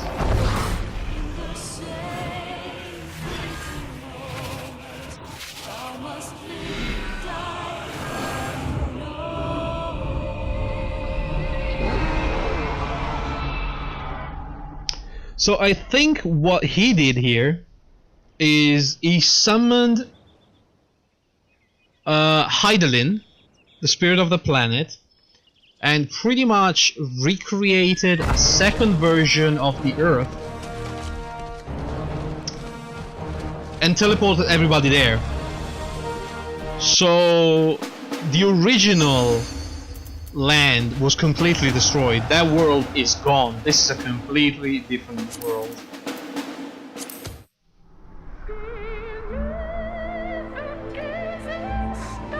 Hello, Yona.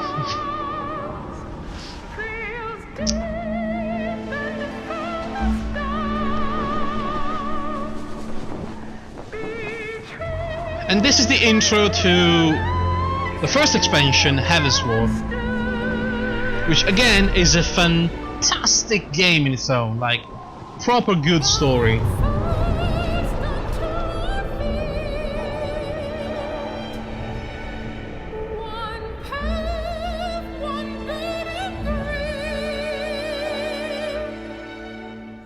Yeah. We were talking about it. So this is what happens, I think, with you. This is her getting poisoned, like she drinks. She's dead. You escape. Roban loses his arm. This motherfucker benefits from everything. And you are forced to run away, leaving everyone behind, like everyone. All the science, you have no idea where they are. And then you alone with Alfinod, you travel to Ishgard.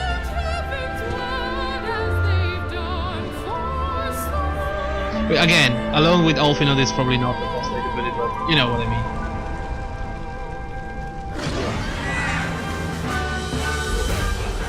But Ishgard is not really free of problems, as you can see.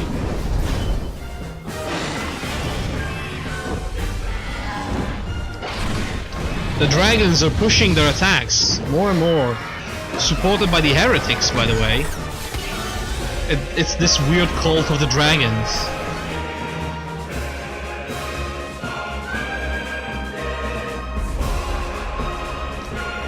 Oh, Estinian. The amount of fanfiction about that guy is... oof. Oof.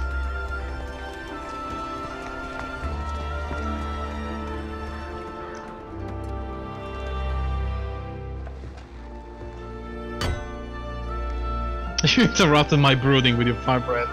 It's very rude, yes.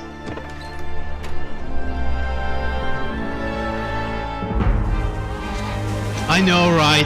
Ah, this game is so cool. It's actually really good. Look at Ishgard though. Look at this place. It's really good.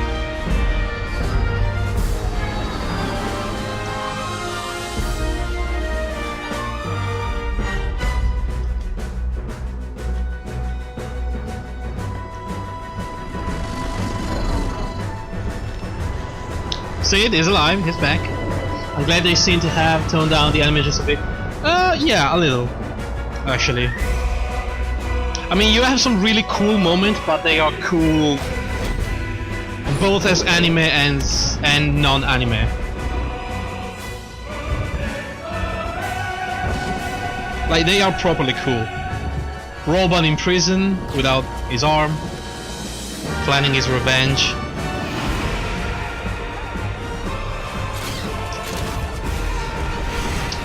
War is roaring in Ishgard. Oh, the face models? If you don't count the player models, yeah, they are not super anime. They are a bit anime forced.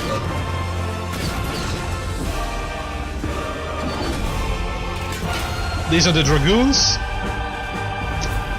Special forces to fight dragons.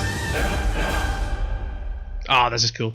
Alright, let's get back in the game and start talking about Heavensward. Holy shit, it's 10 and we haven't played a single minute of the game yet. And we still have to talk about the entire expansion. Good god. I'm gonna try to be quick, guys. Why don't we take a break? Because I need something to drink. Like my throat is. I'm talking too much. Oh god. Okay, this is a bit shorter though, kinda. Why am I a cat boy? Because I look so good. Like, look at this. You cannot hate on my cat boy. He looks stunning. So shut up, I don't want to hear it. I even have a little friend there. Look at him.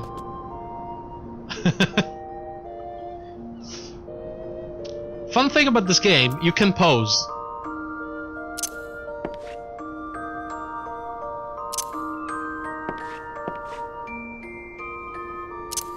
The panda makes up for it.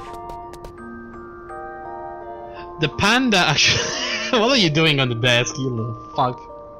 Come here. Come here. Come here. Come on. So eventually the panda can climb up to your shoulder. So I'm gonna go AFK for like 5 minutes, make some tea, go to the bathroom. When I'm gonna come back, we're gonna talk about the expansion. And maybe... Let's get with my posing. Nah, he's cool with it, he's cool with it. And maybe after talking about the expansion, we're gonna have like 10 minutes to play the damn game, okay? Oh guys, bear with me please, I need to do this. Alright, we're back. You know what, I'm gonna leave the screen as it is because you can admire the little panda crawling on my back, okay? Alright, we're back guys.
Alright, everyone.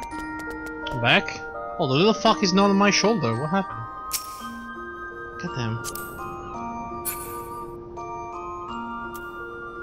Ah, of course, when I try to prove a point, it just doesn't want to know it. Anyway, let's sit. You can sit at tables, actually. Just with the sit command, you can sit in many things. So. QQ, new name is now Catman? Oh god. Taking the cowboy. Dismiss. Are you proud of me? I made the tea as you told me to.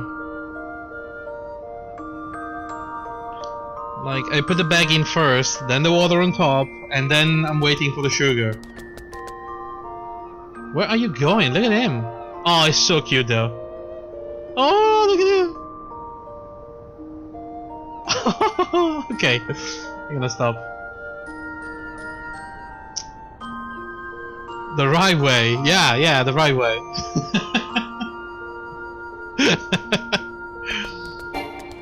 Oh, wait, what? Wait, it's not Control? Thanks. No. H? No. Control H. What the fuck? How did you make tea before it was? You don't want to know, really, Hannah. Because I mean, Hexe already yelled at me for how I made tea, and I know it was the wrong way. It was practical though.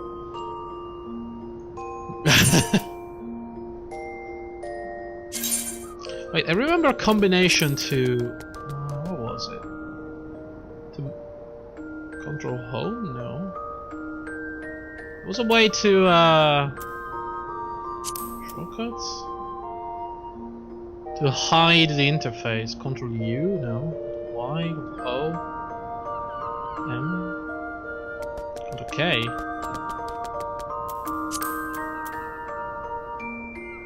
How do you hide everything in this game?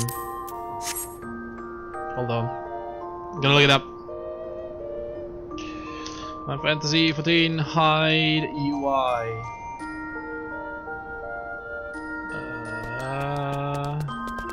Hold the scroll lock and press print? Wait, what? Oh no. Never mind. Anytime you'd like to hide the HUD, turn the HUD, you can just use scroll lock. Scroll lock? What the fuck is scroll lock? This one? Oh yeah, there we go. You feel bad you made that joke. I mean, yeah, I would feel bad too. Oh, Alt F4. Classic though. Right. Shall we start talking about Heaven's Ward? Alright. So, the story of Heaven's Ward. Following the events of the Scion of the Dawn being accused of a regicide of Sultana Nanamo ul Namo, the current whereabouts of the allies are unknown, and the Warrior of Light and Ulfinode enter Ishgard with the Tarus as they are ushered into the manor of Count Fortan, who impresses upon them his progressive views about the role of outsider in turning the tide in the Dragon Song War, which is the war against the dragons. Go ahead, you plan on being drunk in an hour. Cool. So I can bore you to death right now. You're gonna be drunk even before that. The adventurer proceed to aid Edmond's sons. Edmond is Edmond Fortan, the leader of the Fortan.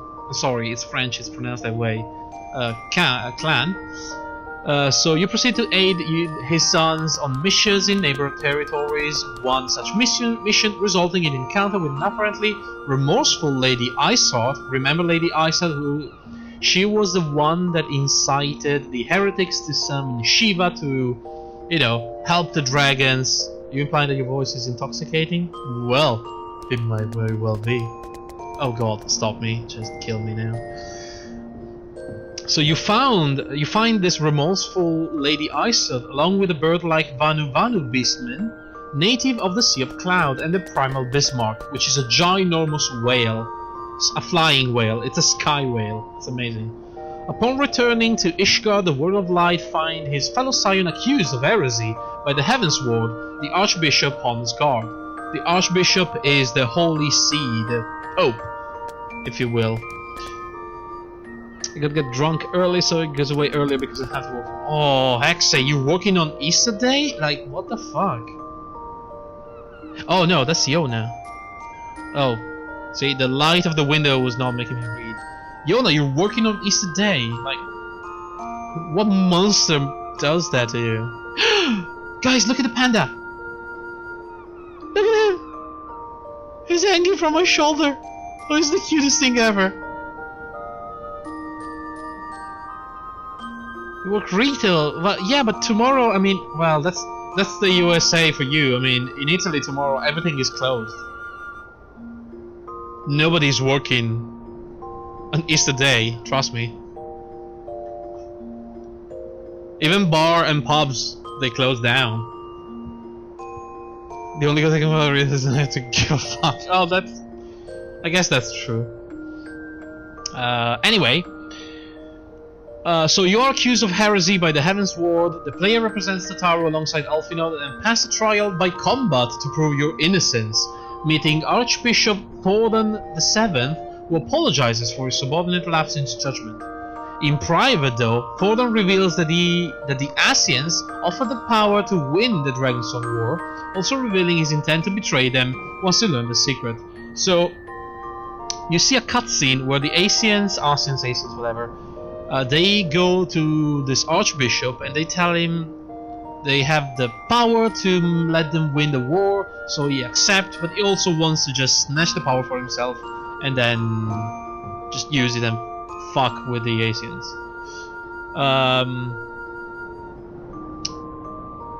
Right. The Warrior of Light and Alfinod soon mount a rescue when they learn of Roban impending execution for the death of Adelaide, gathering intel through Admiral Merlwyb and the Doman spy network for where Roban is being held by the Crystal Braves under the fanatic Alamigal Ilbert affair. The two are, you know, the dude in the blue coat, the son of a bitch that cut off his arm. The two are joined by Yugiri, which is the Doman leader, the one that you rescued from the Empire. You are joined by Yugiri in the daring rescue, which culminated by the intervention of an unexpected source. Diulala, a high-ranking member of Ulda ruling syndicate, revealed that Lolorito knew that Adelaide attempted regicide of the Namo and switched his poison with a sleeping drug. So while he was willing to let the Science be scapegoat to eliminate Adelaide and the Sultana, Lolorito did not support Ilbert's actions and gives Roban the antidote while pledging to support the Sultana against rapidly remobilizing Gargan army. So this assholes pretty much is playing everybody. He switched the poison, the Sultana is just sleeping. It's one of those, you know, almost dead kind of drugs. So you save Roban and everything is happy. As the Dravanians prepare to resume the siege of Ishgard, Alfinod suggests that they use Lady Isar to brook peace with the Dragon Needle through negotiation. Estinian, which is one of the Dragoon Knights, offers his lance to aid this endeavor, promising to slay the Great Worm, if words come to blows. Revealing her true name as Isalee, she reveals also possess the Echo, so Lady Isard is blessed with the power of the Echo, the same that you have, and uses it to glimpse the truth behind the war and commute with the soul of Shiva.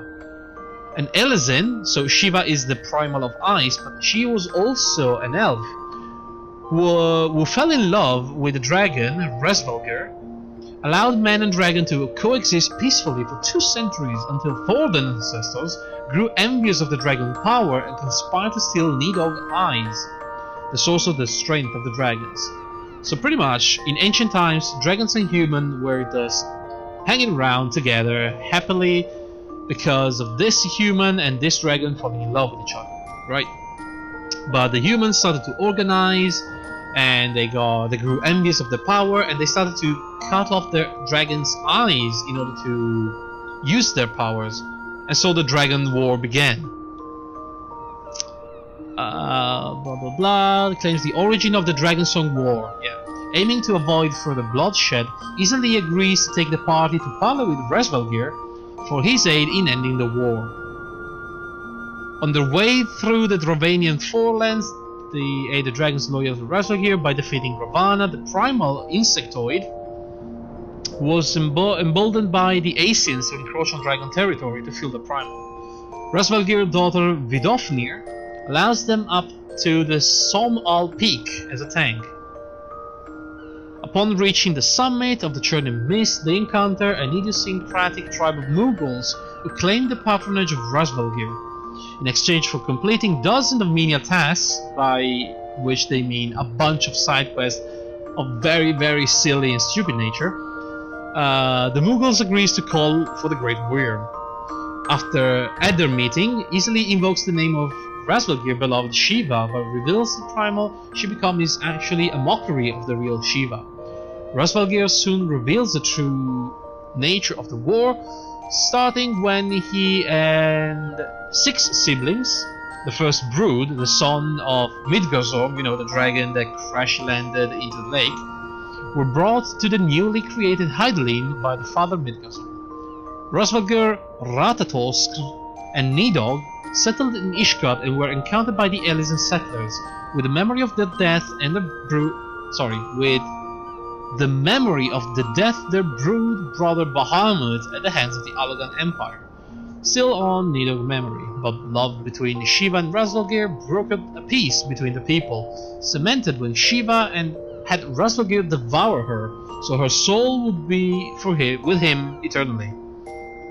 But the Asians manipulated King Thordan, like the original King Thordan. They are immortal. Time to get drunk now. Yeah, I told you, that would help. So the Asians manipulated King Thordan and the founding Heaven's Ward to slay the dragon, devour his eyes, to gain unimaginable power. So Nidhogg's true motive is to avenge the dragon. Latent power has passed into the killer's descendant, the population of Ishgard themselves. Resvelgir ultimately refused to bid peace, judging Nidhogg cause just. So Essedian concludes that wars have failed and the group forced to kill Nidhogg, later revealed to have lost both his eyes to King Thordan and guilt-tripped Resvelgir into giving him one of his eyes to prolong his life. This revelation disillusioned easily to the point of nearly provoking Resvelgir over his role in Nidhogg's madness. With the war over, the Warrior of Light and company returned to Ishgard to share the revelation about Ishgard founding to Imeric, revealed to be Thordan's 7th illegitimate son, so Imeric is actually a proper successor to the throne, I guess. But he gets imprisoned for heresy, so the Scions formulate a rescue operation with 8 lowborn Ishgardian citizens and temple knights who remain loyal to Imeric. With Imeric free, Thordan VII revealed his role in perpetuating the Dragonstone deception, as well as his plan to travel to the ancient elegant floating colony of Azizla. He aims to use the power of the Warring Triad, a trio of primals with limitless strength, to deify himself into a primal, using the prayer of the Ishgardian people so he can wage an everlasting war against the dragons. Oh, I want a whiskey too.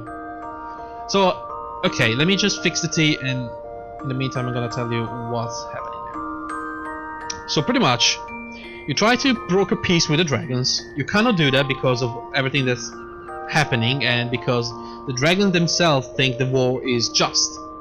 The panda died a long time ago. So the only option is to kill Nidhogg. Nidhogg attacks the city and you defeat him. You're the hero, but the Archbishop Thordan is still not happy about the situation because he likes the war against the dragons, because people worship him because of that,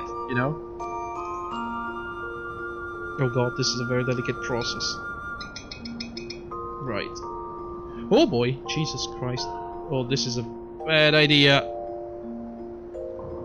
I should have done that beforehand. Okay, sorry. Can I do this without spilling my tea on my keyboard? That's the question.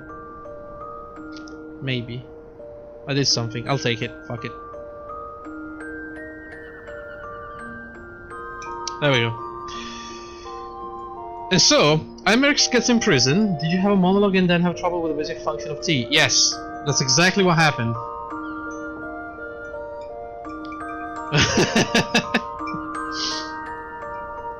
So Imerix gets in prison, you free him. Thordan? What's his name again?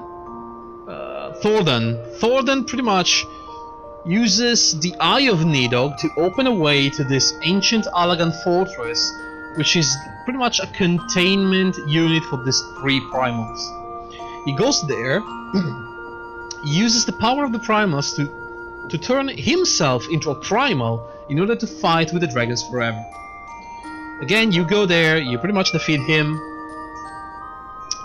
There we go. Solution, blah blah blah. Matoya's task: building a Theria ram to pierce the Allagan shield with the ram cutter into the airship you managed to access Azizla, a therochemical research facility. When you confront the Thordanasian's benefactor, yeah, you've pretty much faced the entire Heaven's Guard. Estinian retrieves Nidhogg Eye after killing King Thordan. He ends up being possessed by the worm, and he reconstitutes his physical form and flies off to rally his orb. So returning to Ishka, the Warrior of Light receives a hero's welcome as Aymeric pledges to reconcile Ishka through past with peace promised by the present. As Thordan's illegitimate son, so yeah, he assumes the rule of Ishka. Blah blah blah. You broke a peace with the other nations. Bury self-engraved to save time. It's like good eulogy for me. Oh dear. Oh Yona, don't do that. So, cutting the story really short. A bunch of people dies in trying to help you defeating the dragon. The Warrior of Light and Aymeric long delayed dinner date is interrupted by news from Alisi, the brother of Alphinaud. Alphinaud's twin sister arriving injured at the house for Tom after her near-death encounter with the Warriors of Darkness, while learning of the plot to trigger an arms race of primal summoning. After the Scions stop the XIV summoning, the Warrior of Darkness reveals that they are aiding the Asians in bringing Hydaelyn to the point of destruction to save their home world from the light threatening it. So, this is where they reconcile the story of the 2 games. She was drunk again. So the Warriors of Light, which are the people you saw in the opening cinematic, they were teleported away, if you remember correctly, and they know their world is gone. So they formed this band in the ally with the Asians to destroy your world, so that the old world can finally find the light again, which is insane. So you fight them. During the battle, Urianger reveals to have been aiding the Asians as a double agent, invoking a ritual to gain an audience with Binfilia, the leader of the Scions of the Seven Dawn, which she died pretty much, and became part of the spirit of the planet, something like that. You convince her to accompany the Warrior of Darkness to their home world to return the access of light to the Mother Crystal. So with the primal threat quelled, their united Scions learn of the Griffin's plan to capture Basila's wall. On the Gallian, so it's the Gallian base dividing the Black Shroud, and they occupy the land of Alamigo. So, after pretty much dealing with all the troubles in Ishgard, this band of insurrectors, they want to retake the wall near the Gallian border to start an assault on Alamigo. Remember the place that I told you that was invaded, all the refugees and whatnot? Yeah. And the Griffin is this asshole who tries to do it all. So, under the guise of the Eorzean Alliance member, they provoke a Guardian counterattack and they force the Alliance into war. But the Griffin is revealed to be Ilberd, you know, the motherfucker that cut the arm of Roban. He was behind everything, pretty much, in order to reconquer Alamigo. So Ilberd has intentionally led his army to slaughter against Guardian magic machines, revealing to possess Nidhogg Eyes, so he retrieved the Nidhogg Eyes after the dragon has been killed. Ilberd commits suicide, his death being the trigger in a ritual to combine the desire field of the dying Nidhogg to create a primal with the sole purpose of destroying the Empire. With the forces of Papalimo, use the same life-draining sealing ritual that the guy used to seal Balmud, to seal the Primal at bay while buying the Alliance time to mount a counter-offensive against it. One of the Garlean, Nero told Seva, the dishonored Garlean scientist, crashes a strategic meeting and suggests the activation of an ancient elegant primal hunting weapon known as Omega. Sid agrees to assist the former classmate, activating the Omega weapon as it, okay, and the emerging primal that the Domans called Shinryu engage in an epic battle before the seemingly destroyed. You know what? Fuck it. I can show this to you. I'm tired of talking. I need to drink this tea. Oh shit. No, well, that was it.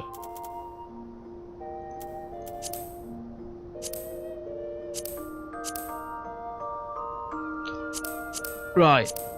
This is it? Is this it?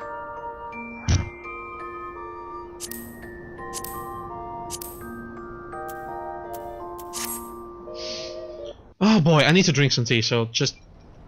let's watch a cutscene or something. There you are! You're picking our retire home. Oh, great. As you can see, our infiltrators did not elude me for long. Lady Ugiri is sending for an airship even as we speak. What do we do? This is a massacre! Oh, she is an Alamigan, apparently. So she's very involved with the story. This is the motherfucker. How wonderful to see you, Commander. Illbird. I should have known. This Can we has activate? to end. It has to end now.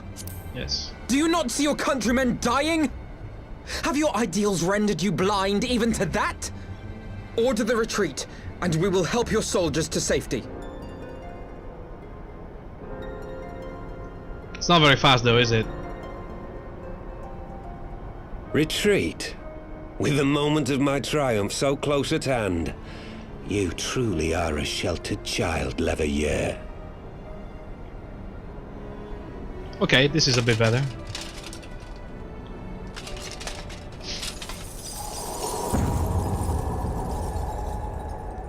Nidhogg's eyes. Is it? No abyss is too deep for you, I see. But trust me when I say that such power was not meant for mortal hands. Wait, let's see. No, this is super...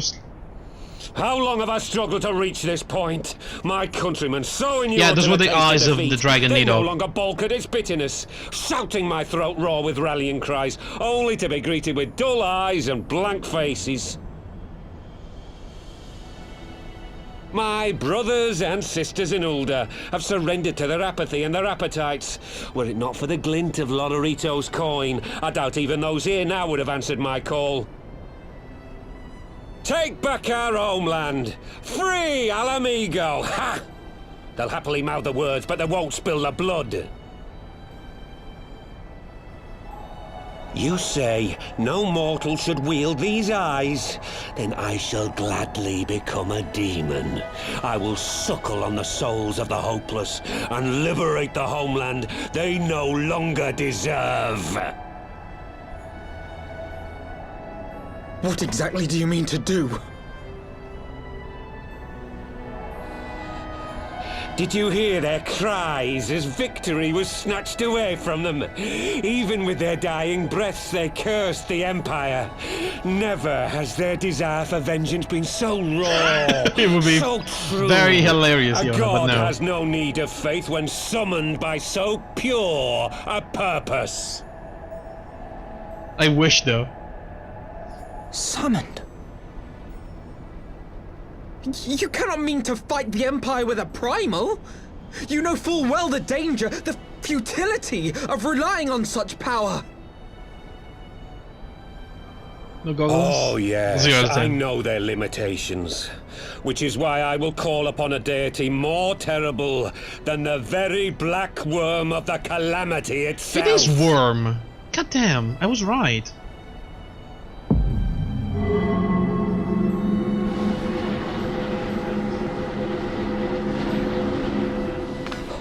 What? Here? Now? Yeah, we were not ready for Like this. hells you will! Oh, in the meantime, a lot of voice actors changed. Some of them were fired because they were bad, and unfortunately one of them died. I'm not sure if you're familiar with the voice actress. She was British. She was killed by the husband. Ending to mark a new A couple of years ago, I think. My pain, my longing, you shall have it all! And she was one of the voice actors, unfortunately, of this game.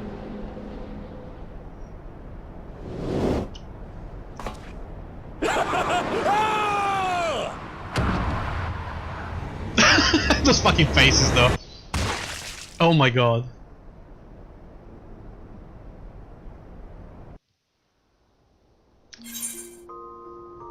Ida needs to take a chill pill. She's always very energetic. Let's just say that.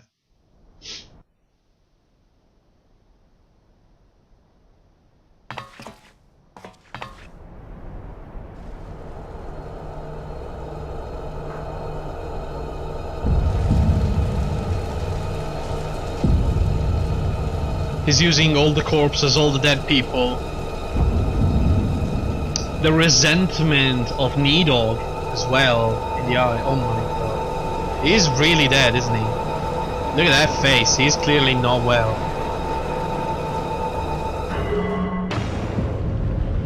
What if nothing happened? I mean, we wouldn't have an expansion, I guess.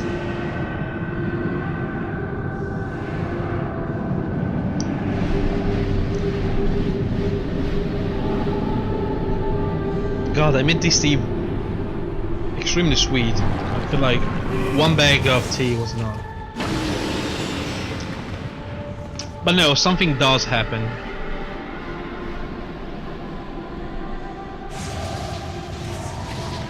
This light, is it?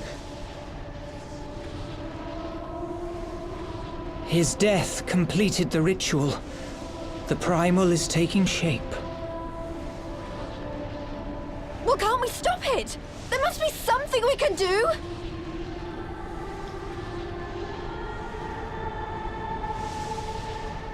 There is one thing.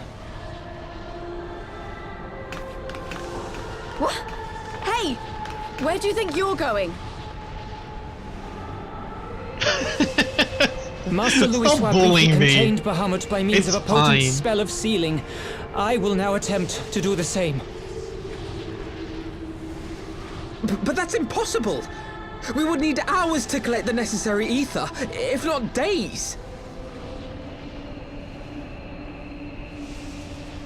Alphino, though I concede it may not always be apparent, I was ever your grandsire's finest pupil. Tupsimati, of course! The staff still holds enormous power, broken or not. Oh, Tupsimati, yeah, was the name of the Don't you dare, staff. Pavelimo! I know how that spell works!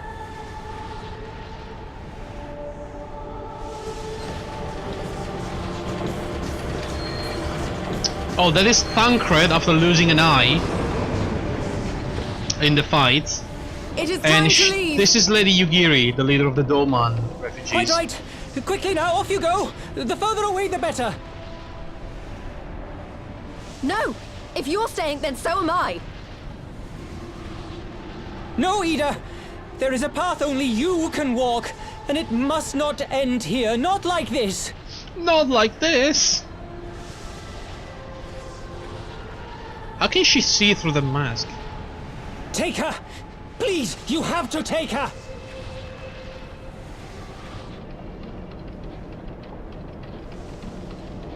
Tancred is such a badass though. Yeah, but they're very small holes.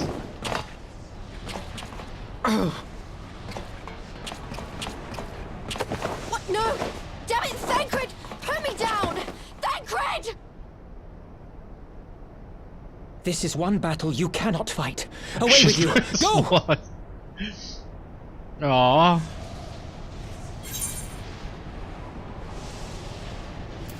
Wow, I can actually remake the choice. Well, it doesn't really matter.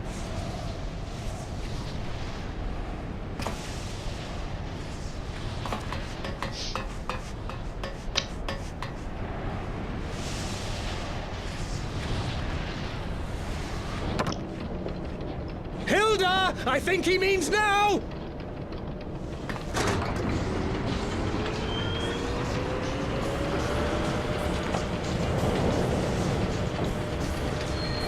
Like David Cage type choices? No. The result is always the same. I mean, it's an MMO. It has to go down a specific way. I bid thee farewell again. Oh, in that way. So then, dear yes. Ida. Sorry. Now, let us see how good a student I truly was.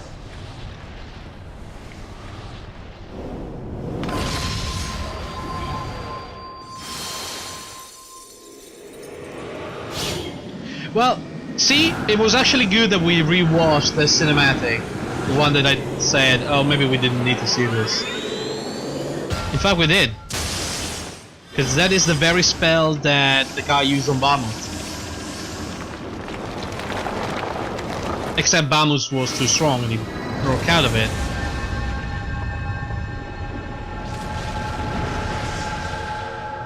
But that primal was not formed. So the cage actually worked. He made a mini moon with the primal inside.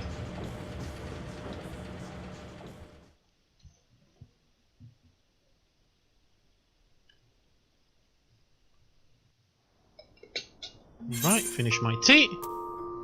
I feel like we should watch some of these. After the brief discussion, continue with the Omega Expedition Society and expertise. Yeah, I feel like we need to watch this. Fuck David Cage. Oh, come on. A couple of his games were not that bad. So after that, you decide to teleport in this place and use the Omega weapon to defeat the primal that is caged inside Papalima's magic spell. Because, you know, it's not enough to contain the primal. If real women in games were all bad, I never paid attention to that. Temporal stasis disengaged. All systems operational. Garland? I feel like, I don't know, All even the clear on last this one? side. It's waking up. I understand heavy rain. Yes, I can see why, but Beyond Two Souls didn't seem so bad. I mean, if Ellen Page was on board with it.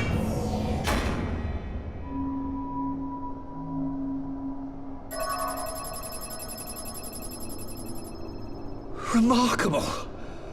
Omega sensors immediately detected the presence Oh, of the that cocoon, thing. even at this distance.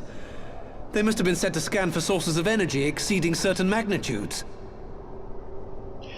Wasn't it supposed to I still not don't be see in the any game in the means to first control the place? machine directly. It seems to have been designed to act wholly autonomously.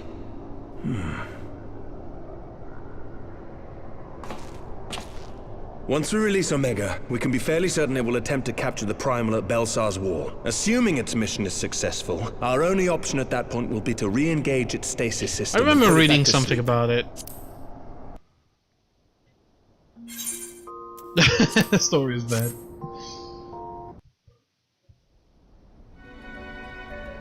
I only played through it once, I don't even remember it too well.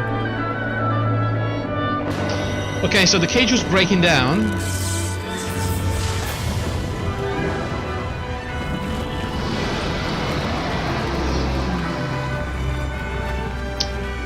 And the new primal was born. But you have the Omega weapon, which is this little thing here.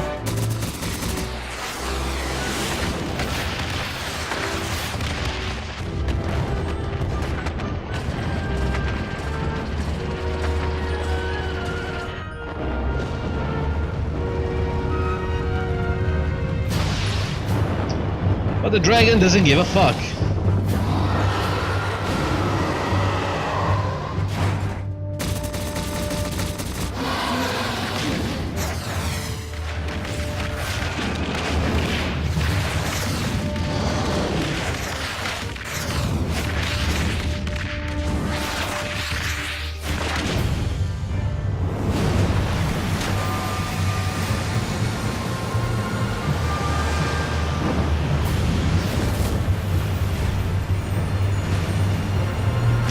And actually tramples the little robot. In a tsunami, pretty much.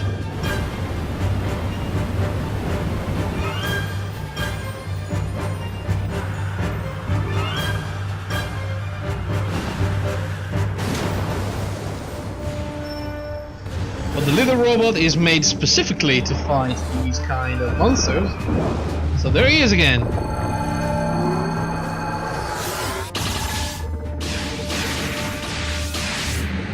Dragon has lasers. It's crazy, guys. Crazy.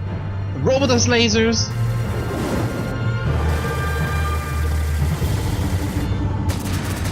And rockets, because why the hell not?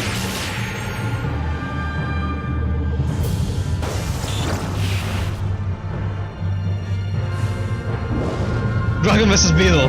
Yeah, it's amazing.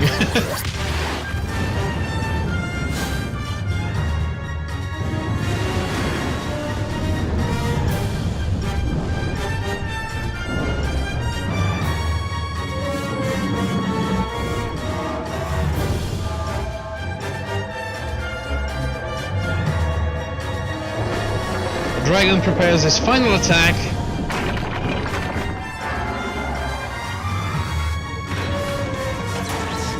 Little Beetle does the same. Uses all the power he has. 8, whatever. And in an extremely Dragon Ball moment, they shoot each other.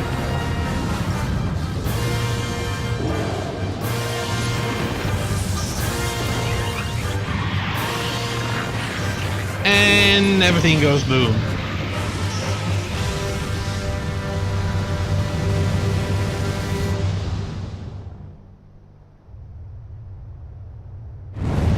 And anime happens, exactly. I mean, it's a Japanese game. We shouldn't be surprised.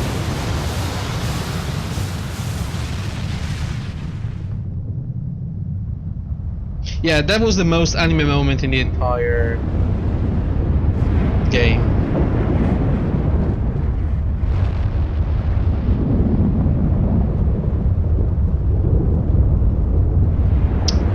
So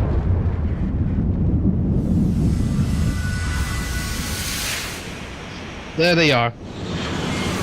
The dragon is still alive and he goes towards north, and the beetle crashes somewhere where you can't reach.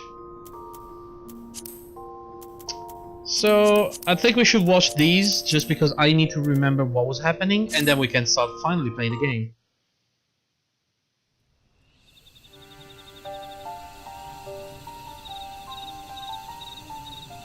My friends, I cannot well express how glad I am to see you both unharmed. They say that Omega's clash with the Primal shook the very firmament. You need not have worried. The battle took place far above the ground. We were able to observe in relative safety, though I'm given to understand that there were casualties on the far side of the wall.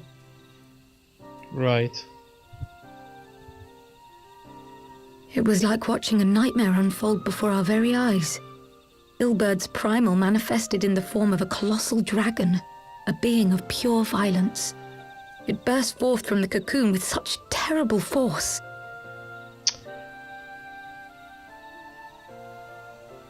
That such a horror should spring from the eyes of Nidhogg comes as no surprise.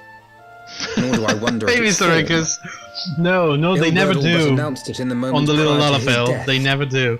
Plainly, it was his dying wish to visit a second calamity upon the Empire.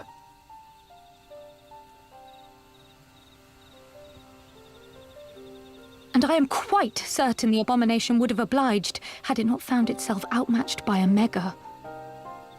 Gods! I am no stranger to the works of Alag, but even I was unprepared for the machine's furiosity. It beggared belief.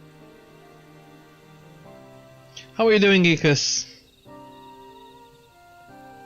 How are the little kitty cats? Well, and how the little fares kitty poor cat. Ida in the midst of all this?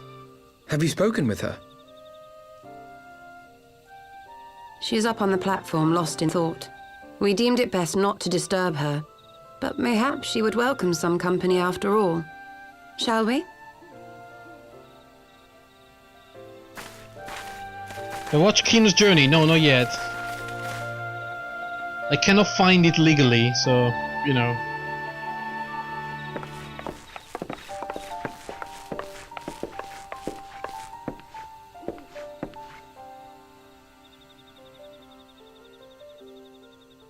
The light's gone. It was all we had left of him. Ida. Oh, Ida. I don't blame anyone. I knew what was going to happen. Cat's great, the little one is finally responding I knew to the his spell name. Papalimo And the meant one to no. cast would drain away his life Great. force. Great I knew progress. that it would only buy us a little time.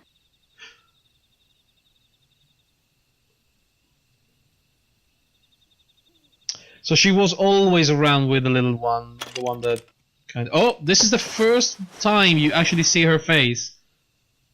And you wonder, where was she keeping all those hair? Like, that is a lot of hair. Ida, there is no need to explain.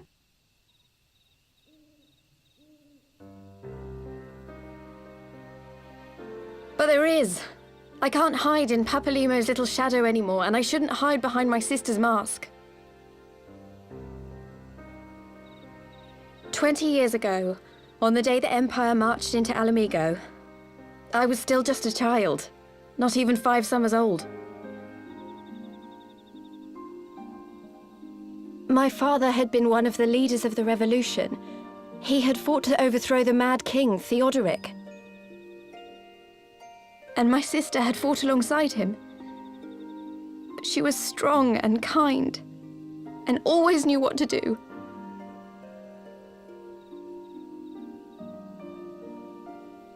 But when the Garleans came, everything changed. My father went to war against them too. And I never saw him again. After that, I remember a lot of running. My sister dragged me for malms and malms until we came to the city of Charlian. That was where she met Master Louis Soir. So imagine that her to the circle of for knowing. years people have And she dealt with this eventually became an character, never Archon. knowing what she looked like. This was a huge reveal. She at was the your end of inspiration. the expansion. Is that not why you took up her mask and her name? Or did you simply mean to continue what she had started?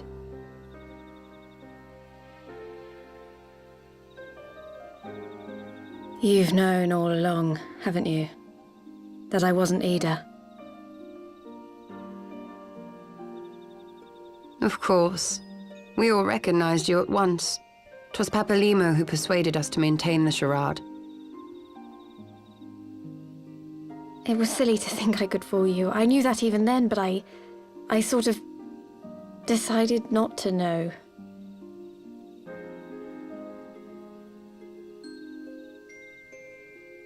Ida died 6 years ago, on a mission to smuggle refugees out of Alamigo. They say she was overwhelmed by Imperial soldiers when she stayed behind to save a little girl. She was so strong. There must have been a lot of them.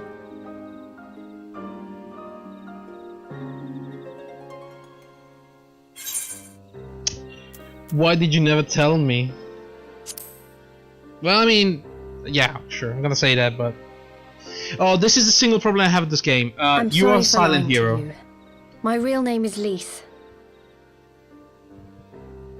When That is the Papalimo one brought thing me that Ida's kinda mask, bothers It was me. meant as a keepsake, but I decided I wanted to be his new partner, to keep alive all the good that she had done.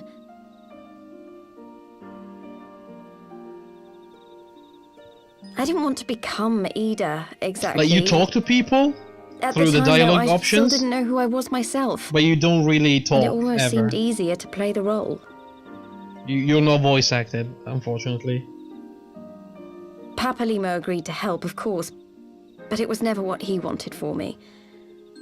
He wanted me to walk my own path, and those were his final words to me. Yeah, it's pretty standard, yeah. So, I don't really Archon's blame it mark he too gave much. me is faded, and my last excuse along with it. But considering how heavy the story is in this game, I think they should have. Better life when your wildest minds blows your mind. You must have given me 5% what So you this like is 2 it. weeks ago. Whatever Jesus. I choose to do from now on, I do And as it's still Lise. going. And I choose to continue my family's fight. I want Alamigo to be the country that Ida and my father always wanted it to be. So yeah, she's pretty much standard for Japanese game. Yeah. So pretty much she's part of the Alamegan resistance, but she didn't really want to be so aggressive about it. War is upon us once more. But she shares the sentiment of retaking her homeland. Do you regret standing against the Empire? Would you have chosen a different road, knowing what you know now? To claim that I never doubted the decision would be a lie. But I made my choice, and I have defended it with blade in hand ever since.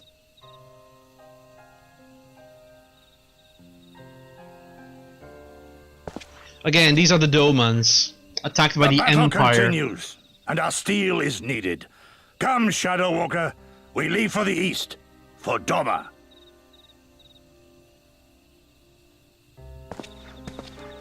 So they share our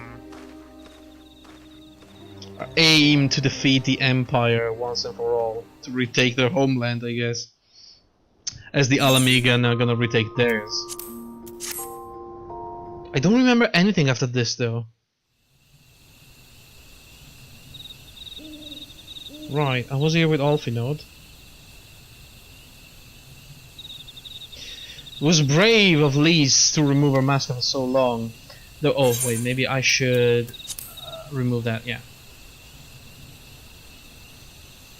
Though she has scarce begun to come to terms with Papa Lima's loss, that one act made plain her determination to move forward.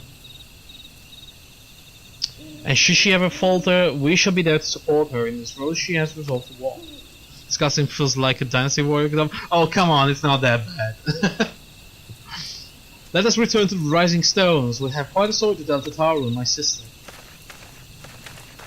Like, Dynasty Warrior is proper bad. Like, there's some effort behind this. Not much, but some. More than Dynasty Warrior for sure. Oh, yeah, this was the ending, actually. Of the expansion, right.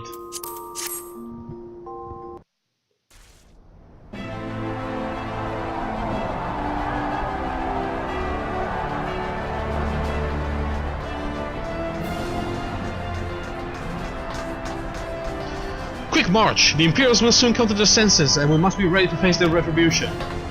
This is the wall where the incident with the Primal happened, at the border of the Gallian Empire.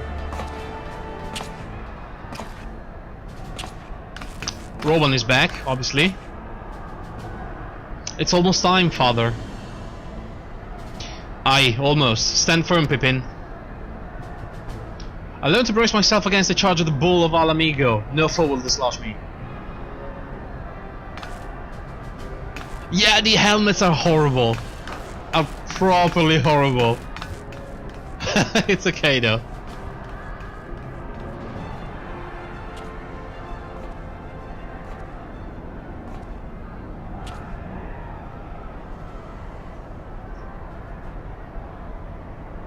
So he was originally from Alamigo too.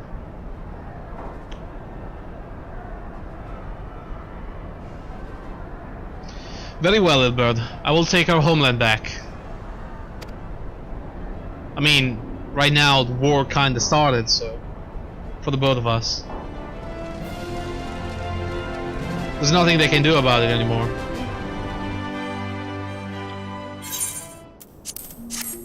And this is the last and final cutscene, I believe.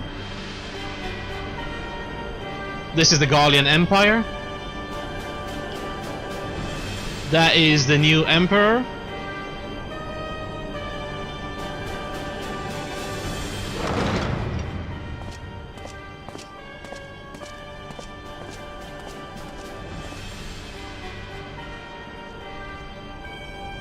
It feels like they should be stormtroopers. I don't know why.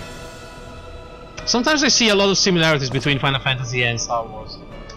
My Lord Viceroy, our scouts have confirmed the preliminary reports. But Belsa's wall have fallen to the Eorzean Alliance.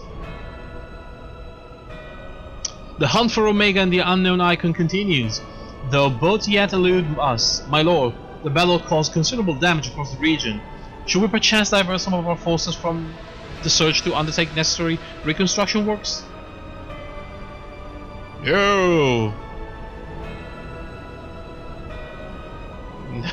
is not having it. Forgive me, my lord. I did not intend. Your will be done.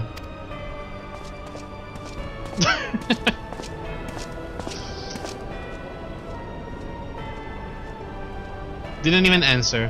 What a dick. Unknown?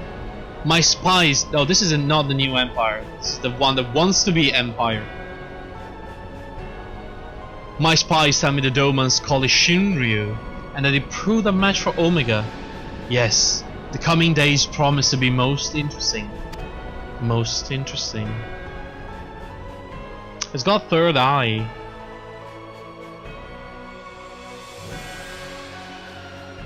A superstone. Is that why it wasn't moving? At the far edge of fate, the road begins anew. The heroes look to eastern skies and behold a crimson hue. A dawn of liberation, a gathering storm of blood. It's the name of the expansion. Fuckboy detected. Alright, so. Oh, you're the little guy following me. Oh, it's so cute.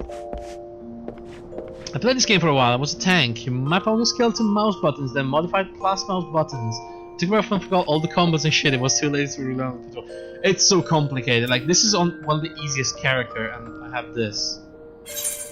Like, there is much worse, I believe.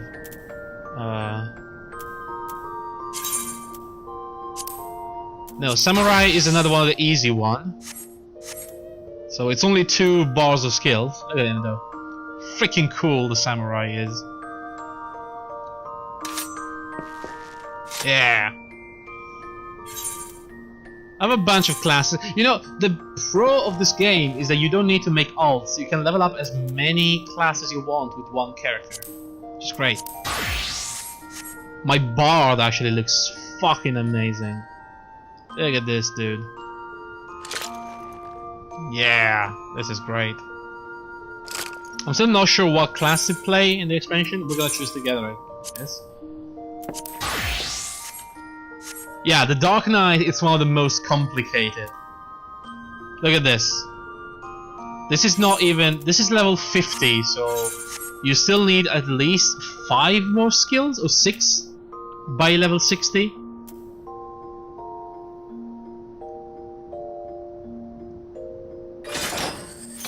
This is my tank, the really cool tank.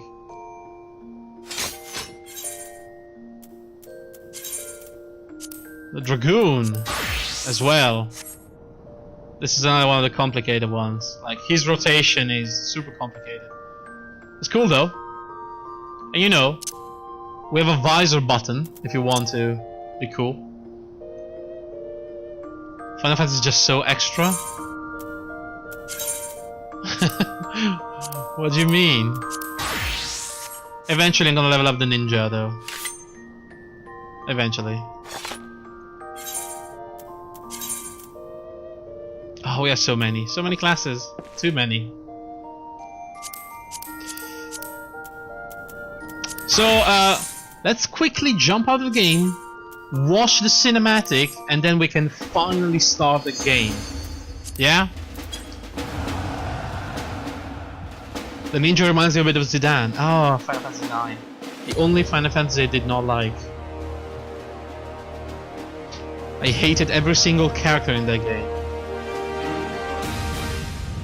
I'm sorry guys, it's a very unpopular opinion, I know. It's one of the most loved Final Fantasies, but I really, really hated it. I don't know why. Pv's a precious treasure. Oh. Oh, the music was amazing. Yeah, absolutely. It's just that I hated the characters.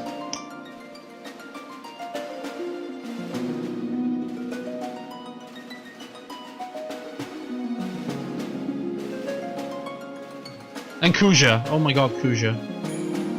Sephiroth wannabe. Alright guys, this is the cinematic. I don't think I've ever seen this, so... This is new to me as well.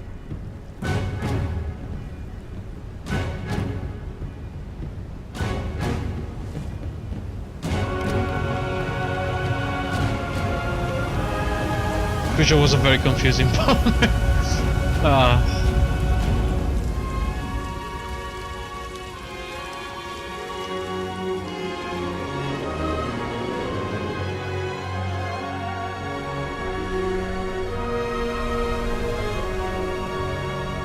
Who the hell is that guy? And why is she dancing? I think every bone at teenage years is confusing. Well, no, not really.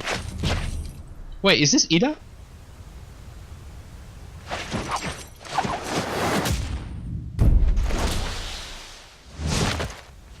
Why these two people are beating the shit out of each other? Sorry, Lise. She's not Ida anymore, is she?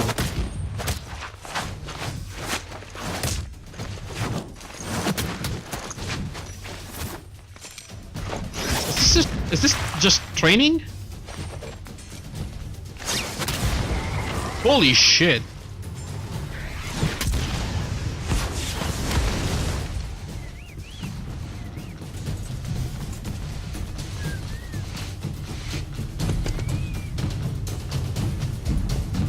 Was he super?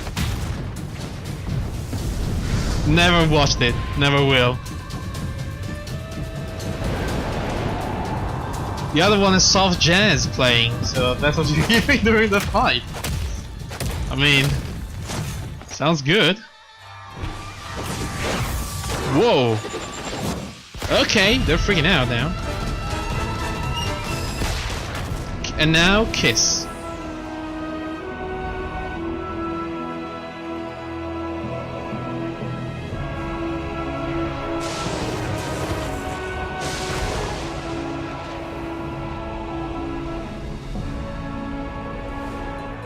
Oh, what is this? Oh, this is Doma. Alright, it's a far distant island. Right. Gotcha.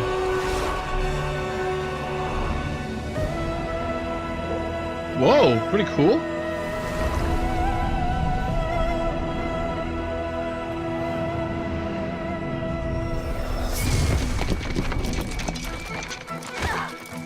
Oh! What the fuck, that lady? The poor old lady.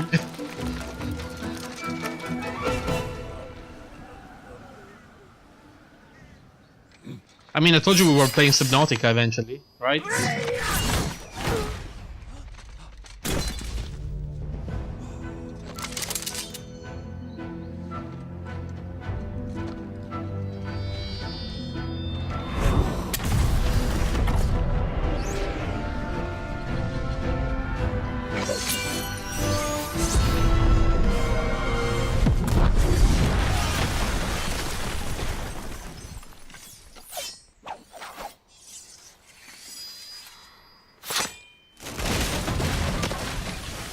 Okay, bit too much maybe?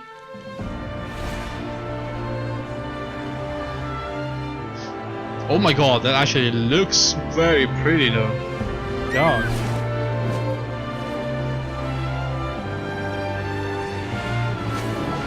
Can we be in this place? I hope so.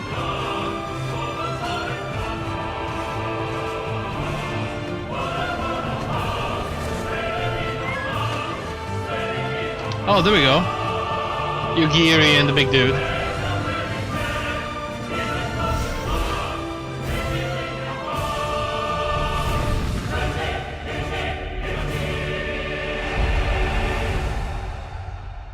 Alright. This is Stormblood. So, guys. Raiden, of course, yes. What do you think we should do? Should I keep playing my red mage, which is... Imagine it's playing like a classic mage style.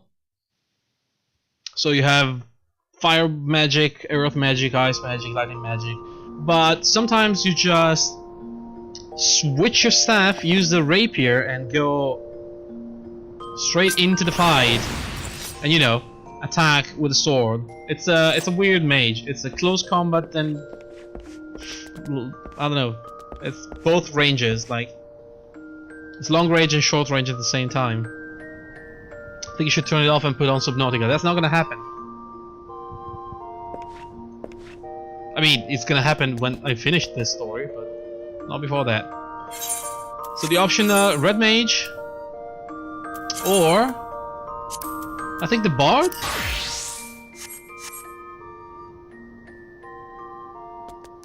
Bard plays pretty much like a ranger, but it does have songs to buff people. Although I don't know how effective this is soloing, but it's kind of cool. Well, first off, let's get out of here. That is a big ass bow, yes. That is in fact a very big ass bow. Is there a mailbox somewhere around here? Ah, there. Alright.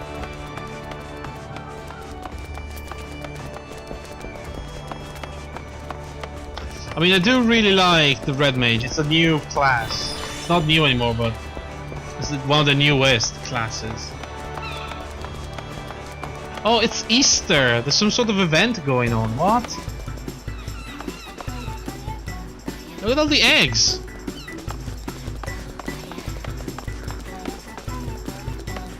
Oh my god, what's going on?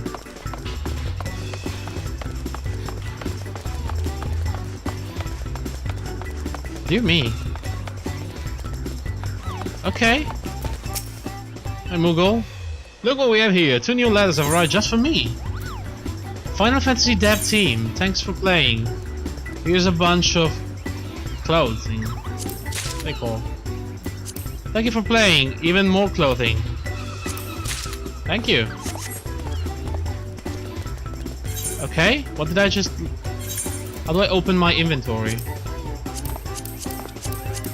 Oh wait, that's... Oh fuck, yeah, I remember. This is a weird inventory system. So you have separate inventories for every single piece of equipment. So what did we just get? This. Oh god, this is Cloud Vest from Final Fantasy VII. Oh damn. That actually looks very good.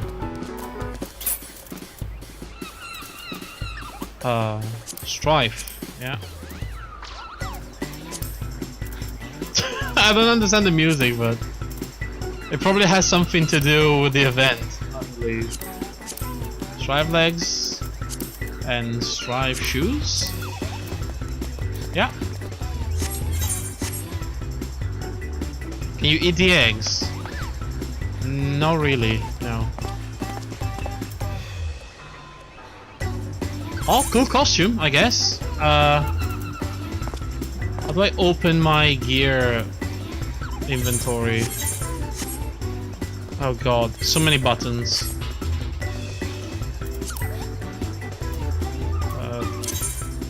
Nope, well. So what else did we get? We got a Tantalus gear. Okay, is that jeans?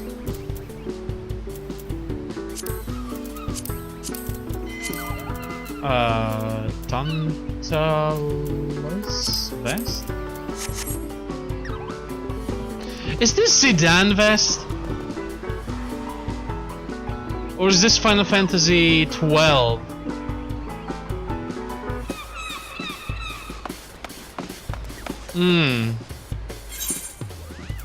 I don't know. Anyway, I think we're gonna go for the Red Mage for now. Yeah, that seems cool. So, how and where do I get my main quest? That's a very good question, Curie.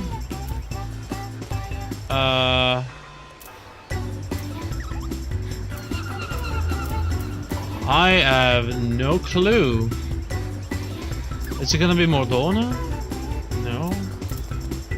Is it gonna be Ishgard?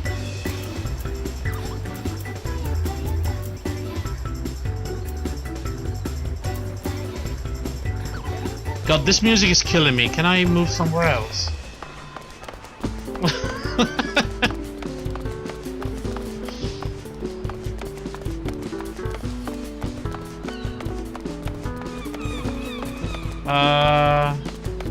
Foundation. Oh, thank goodness. Pillars? Nope. Okay, let me check the internet. Where do I start the quest for Stormblood? Jesus Christ, here we go already. Where to start Stormblood?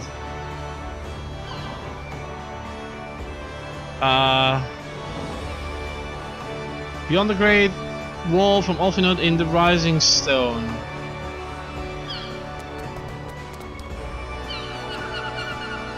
Alright, let's try to go there and see what happens. Can I actually teleport there? Wait. Teleport. Return. Foundation? No. Teleport to... Oh god. Modona, there we go.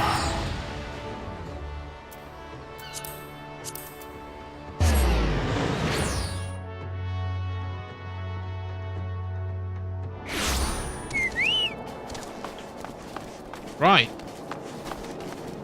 So, if it's gonna be somewhere... Oh my god, so many quests everywhere. If it's gonna be somewhere, it's gonna be inside the Rising Stones.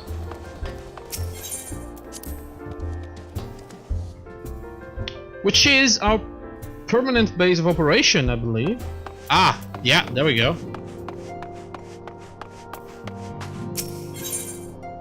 Alright, Alphenod is a man with a great deal on his mind. There we go, guys. It's finally happening. Is, how will the Empire respond to the disappearance of Omega and the Primal? Oh, I didn't see you there. Forgive me. Word from Baelsar's wall is proving long in the coming, and my mind cannot help but stray to grim places. After 2 hours and a half of recap, Jesus Christ. It's a long story, okay?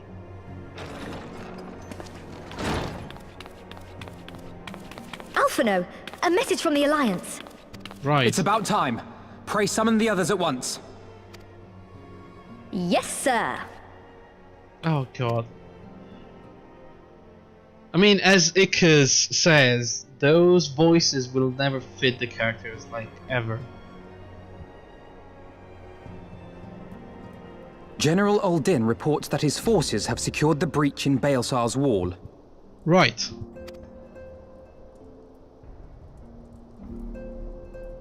And what of the Primal and Omega? There is still no sign of either at this time. He writes that they will begin a more thorough investigation shortly. And, Will they, as though? expected, he wishes to petition the aid of the Scions of the Seventh Dawn. Ah, okay, we do it. Gotcha. As expected. The Alliance's decision to capture a part of Baelsar's wall is open to interpretation. What do you mean? Oh god, Ida, The wall put the serves to mask demarcate back on. Imperial territory, Alamigo included, from the rest of Eorzea. That haircut is horrible. To an observer, the Alliance's actions could be seen as a prelude to invasion. Right. Aren't we already at war? Like... Indeed. Do we care? And the Alliance leaders have no wish to be branded invaders. Ah, they don't want to... Ah, okay. You're saying they won't fight for Alamigo? Even after everything that's happened? Yeah, that seems a bit bullshit. Not without the consent of her people, no. Right. Make no mistake, Lys. The Alliance is in complete agreement that the Empire must be purged from Eorzea. However, they will not set foot in Gyr Abania until they have formally secured the consent and cooperation of the Alamigan opposition. Oh, okay. So we want support from the other They would side. have us act as intermediaries. Well, we are kind of Precisely. neutral. The Scions are uniquely qualified to serve in this capacity. That is to say, Lys's, given her personal connection to the Resistance. Who better than you to broker an agreement between the Alliance and the people of Alamigo? Assuming Right. you are willing, of course. She can't wait.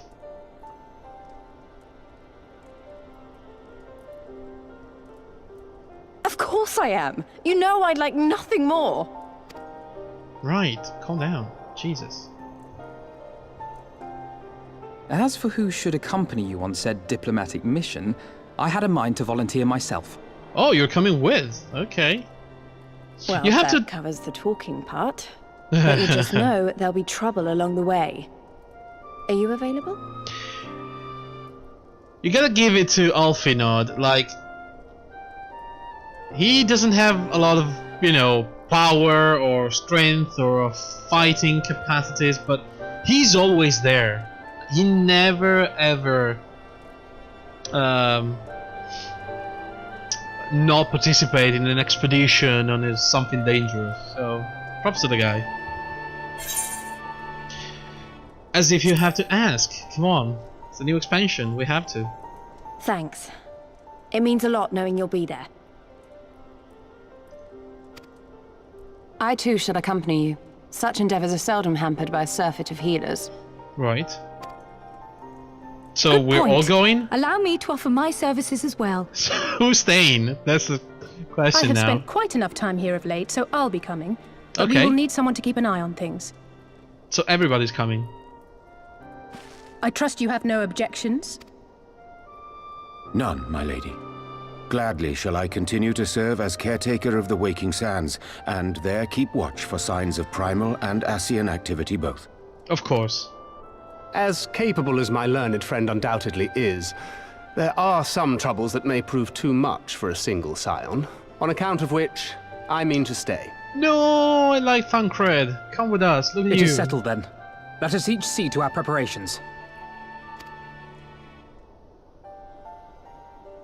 So 1, 2, 3, 4, 5, 6 people are going actually. That's a big group, isn't it?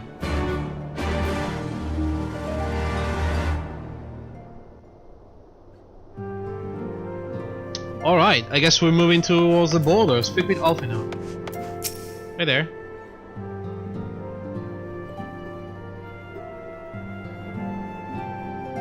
Ready, my friend? Ready. Is it fully voice acted now?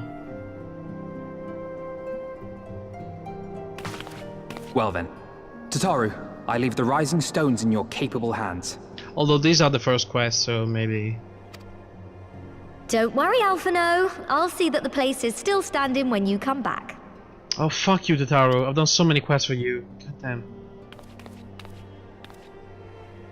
So this little fucker went through an existential crisis, and she wanted to be like a lot of different classes, and I helped her to just find tools, do Mistress stuff, Ishtola has unfolded all. You are bound for Girabania? do training, and she was not good at anything, so in the end she was just back here handling things. Aye. The Alliance would have us make contact with the Alamegan resistance as soon as possible. It begins then. As soon it shall in Doma, if the gods are good. 'Tis but a pity it must be now. I am sorry that we shall not be present to fight beside you in the battles to come. You have stood with us countless times, Lady Yugiri. Pray do not apologize. Right. So we're attacking the Empire Then from let us thank two you sides. instead. You and yours stood with us from the first, when we came Well, I mean, to this they are land attacking the as Empire. refugees in search of sanctuary. Loath am I to think what might have become of my people But we will. had you not extended to us the hand of friendship. We will never forget. This I solemnly swear. The dude is not having it though, look at him. Much Doesn't has give a fuck. changed since first you set foot on these shores. Revenant's Toll stands as a testament to that. I'm sure your people will manage in your absence. Indeed.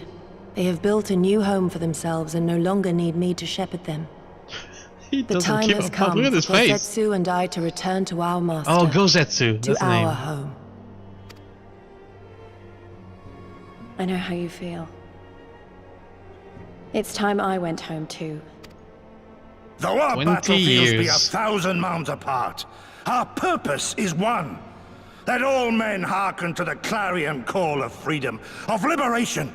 Oh From god, no, he's Eorzea to very the loud about far it. East, that they may rise up and cast down the curse of Garlemald. Take care, you hear me? When all of this is over, we're going to celebrate. Together. Just you wait. Right, I wonder who's gonna die in this expansion. Fuck me, this game doesn't I should really like that very spare much. people. Fare you well. Which is something I appreciate, you know, like actually killing important characters in the game. It's good for the story. usually. It's sad, but it's that good sad that shows that you attach to these people. You care about them. Alright, we ready? 1,000 miles apart, yet united in purpose. Let us pray both our endeavors meet with success. Shall we then?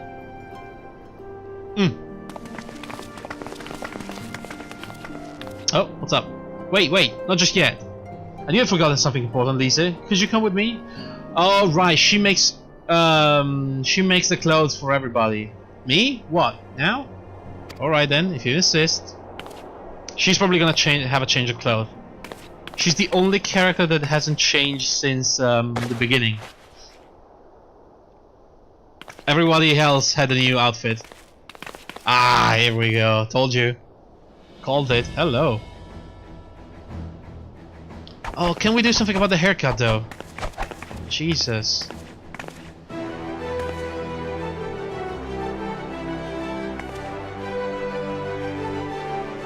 What do you think? I mean, as you can see, I designed it to be light and loose. Nothing tailor-made, neither a skilled fighter like Liz. Your work never ceases to impress. Much more of this, and I may have to stop introducing you as a sign receptionist. Start referring to you as a prominent seamstress. That's lovely, Totaro, thank you. I felt like I could take on a legion. Wow, just a dress? She is a big kicker, yes. So, legs need to be protected. I'm glad you like it, and with that, I'll delay you no longer. Safe travels! Then onward to Girobania. Our first stop will be the Marizais Spire in the East Shroud.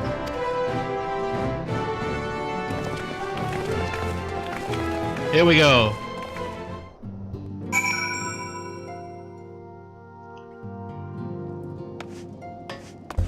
So, oh yeah, okay. We just, oh, sorry, Mr. Archer, I clicked you instead of the right. No, this is not how it works. I have to use this and teleport to, what did it say? East Shroud? I think that's where it happened. So yeah, probably. Oh yes, in this game you can teleport wherever the fuck you want all the time. Just pay some money and there you go. Where were my mounts? Okay, we got the eye. Do we have anything cool? We have the ship. Okay, sure, let's go with my personal vessel. Why not?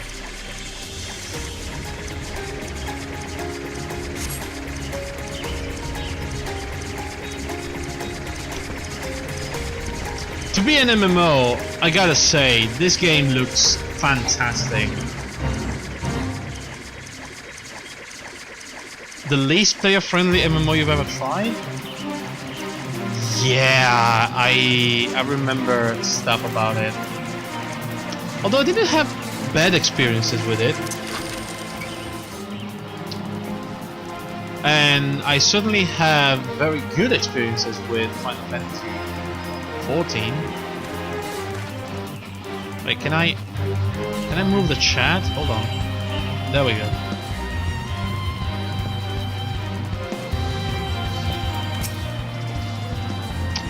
All present and accounted for. When you're ready, my friend, pray inform the officer that we wish to proceed into Girobania. Alright, let's go. Ah, the Science of the Seven Dawn. We were told to expect you. Shall I summon someone to escort you to the wall? Yes. Proceed to Custrum Oriens.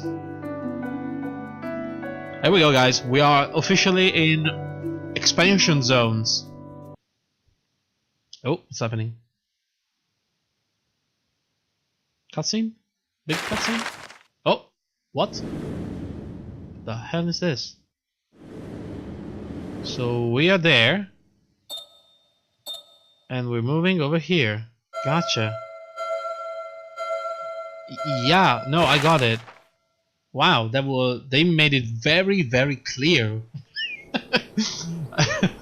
Bit too clear. I remember crossing the border. standing in Girabania once more.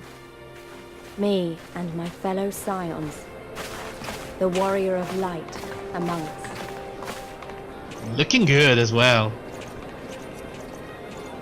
Don't worry, I'm gonna quickly change into something horrible. Baelsar's wall, some leveling gear. The land in two. Freedom on one side, tyranny on the other.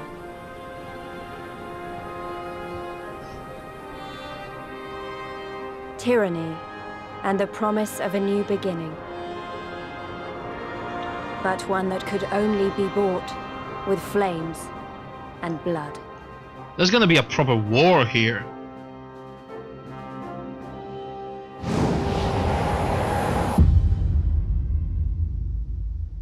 Yep.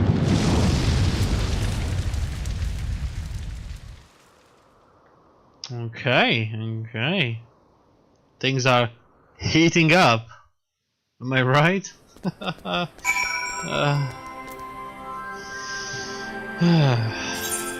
Alright, where are we?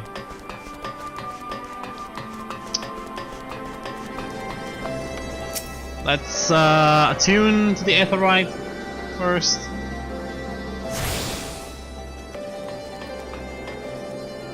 Am I dropping frames? No. Oh, my chat disappeared though. There we go. Ah, there we go. Hey Roban, what are you doing here?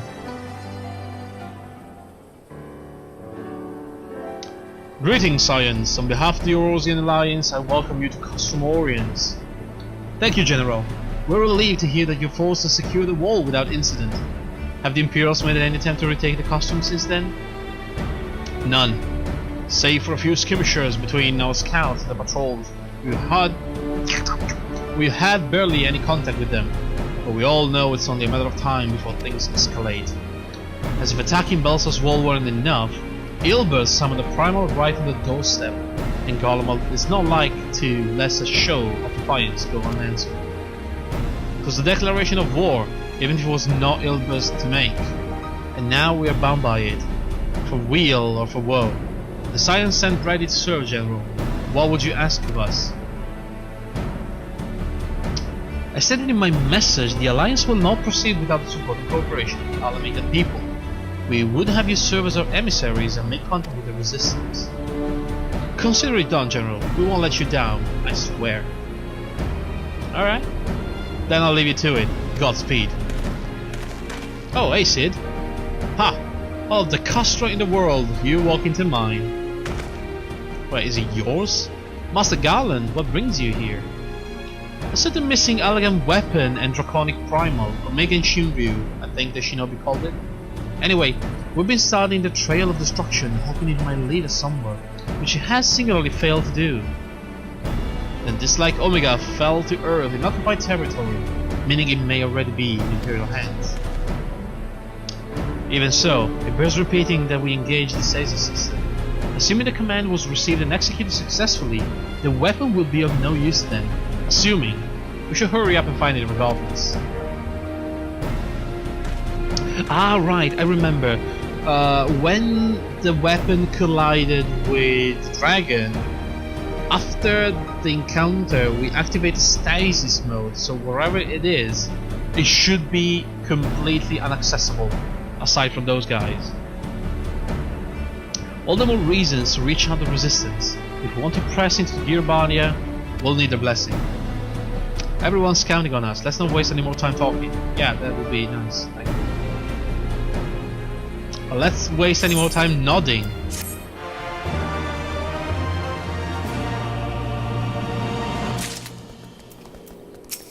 Okay, Lisa? As you probably heard, there are plenty of factions in the Resistance, so I'm taking us to see the one with the most influence. The headquarters are located in a place called Ralger's Reach, an old temple to the east of here, across the Volodina River. Another route that should allow us to avoid Imperial patrols. Stick with me and we'll be there before you know it.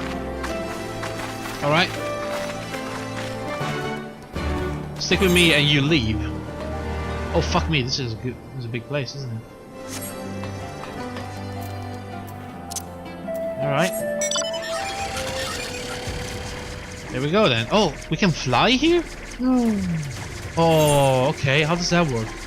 Do we need to find a flying point like in the last expansion? Oh shit. Okay, they aggro.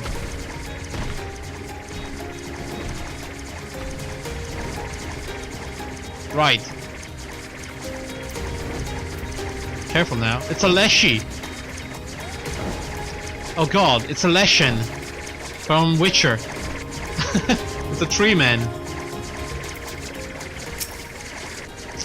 Yeah, we got a bunch of really bad things around. What the fuck is that? Level 70 early. Okay. I mean, we are avoiding... Oh, for fuck's sake.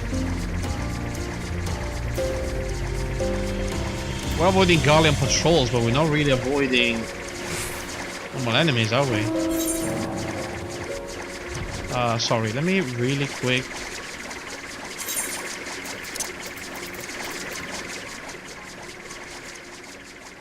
There we go. I feel like it's a bit better now, isn't it?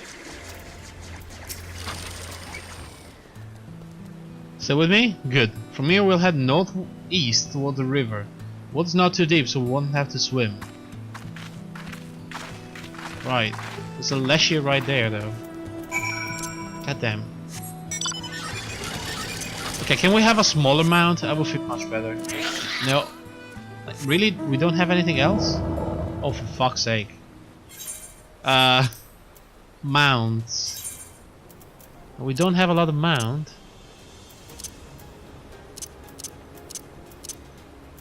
Fuck it, let's get the chocobo. Oh, crazy thing about this. Every mount has a different theme, a musical theme when you're going around. Like, this is the classic chocobo theme, for example.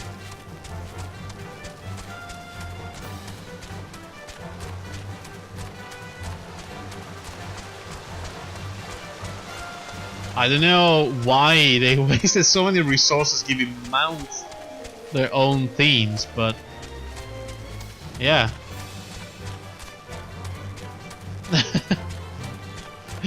Japan, am I right? Ah, okay, so here we go. We're crossing the river now. Let's see. Yeah. We should explore eventually. I'm sure there are crystals around.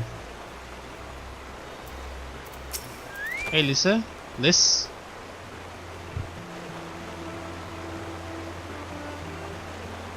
What do you see? I don't see any soldiers. Good, let's cross.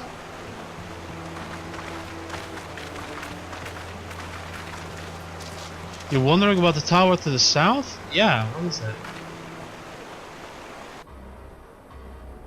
Oh, damn. It's sitting on top of a bridge. It's part of Castellum Velodina. That's what the Imperials decided to call the old bridge after they fortified it. I call it a great big eyesore, honestly. You can see that rotten banner from absolutely months away. They never miss a chance to rub our noses in. Do they? Come on, we should keep moving. Yeah, it's like a declaration that this is their territory, right?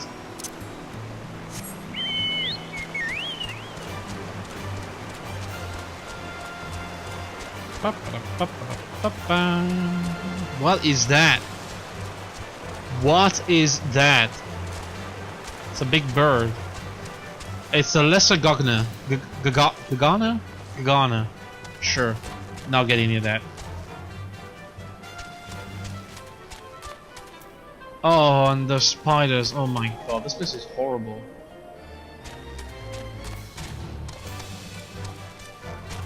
Look, someone is fighting already. What the hell is that? God damn, he's a monk, I think. Cool. Where am I going? Oh shit, all the way over there. Wow, that's gonna take forever. Weather is a very real thing in this game, so zones are very different based on the weather that's going on. Like, few areas are very, very different when it's raining, for example. It's cool. It gives the entire area a completely different mood.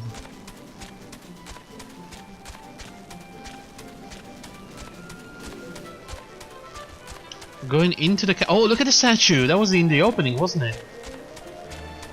Ah, so the camp must be nearby, the one we saw with a lot of people and soldiers. Cool, cool, cool, cool.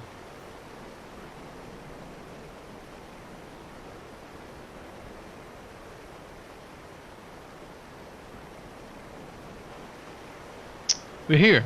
On the other side of this pass is Ralgar's Reach. So you say, but all I see are rocks. I presume there is some sort of trick to this? Ah, she has powers to sense. Indeed, a glamour. Oh, right, she is blind. So when everybody escaped from the palace after we've been accused of murdering the Sultana, she used a spell to stop everybody from pursuing us. In doing so, she pretty much disintegrated her body and her essence went into the Aether. We did a long quest to find her essence back and pretty much bring her back from the Aether, but in doing so she lost her sight. She now sees things through the flows of the Aether, so the energy that permeates everything. Good eye, Y'shtola. Oh, bad joke. I think they have a talented mage in the ranks, or may have an artificer trained in the modification of glamour prisms. So glamours are illusions. Although is it a synonym? I don't know. Something like that. The important thing is that it fools the Guardians. Oh, before we go in, I don't know if Taru told you, but my friend Nago, the messenger who came to the Rising Stone, is a member of this faction. So they know us, and they shouldn't attack us on sight. That said, they can be a bit jumpy, so let me lead the way, huh? And don't go reaching for your weapons or anything. Okay, I guess.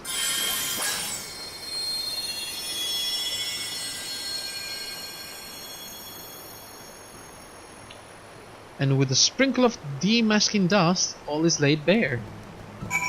Ah, the way's open. Right, let's go.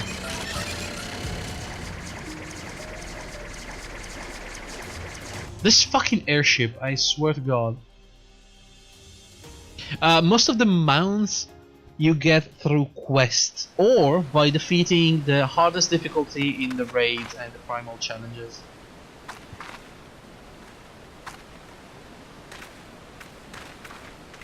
I remember the old stories. How the Breaker of Worlds came down from on high and cleft the earth with a single blow.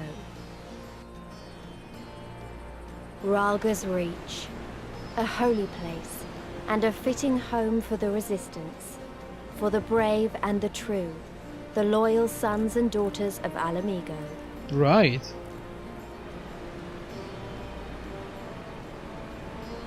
This is Ralgar. It's supposedly a primal, by the way. They were waiting for us there. Men and women whose souls still cried out for what was lost. For what could be ours again. Alright, everybody, calm down. I don't really remember how to fight in this game, so don't jump on me.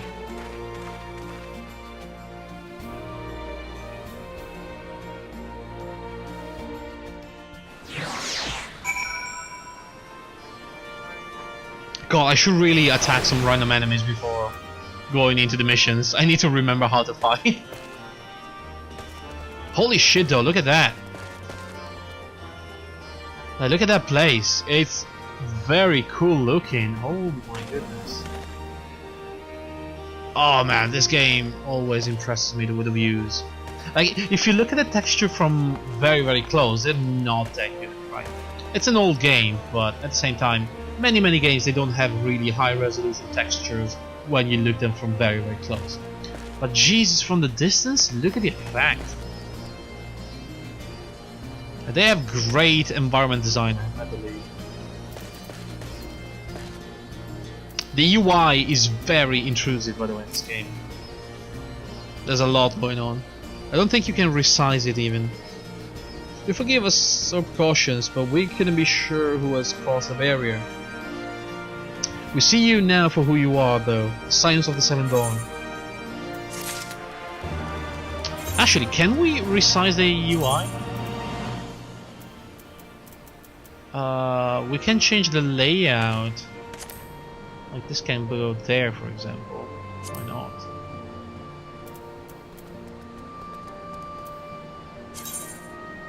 Element size. Oh, there we go. 80. Oh, we have to do it individually? Oh shit. Okay, well, we can to-do list. Save. Can I select like all of them? Proceed to open the layout setting on save change will be lost. No, cancel. Well, I mean, we can like pick the worst offenders, like the duty list. Yeah, this is a bit better now, isn't it? There we go. The minimap is fine, I think. The hotbars are not. Well, they could be smaller. I guess the parameter bars, they can be a little smaller. Let's go for 80. Yeah, that's okay. Save. I like neat and very non-intrusive UIs.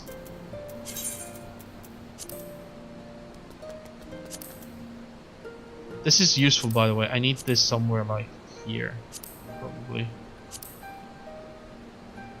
Alliance list, enemy list, target bar, main menu, and Jill. Oh, we can put them like here, like so.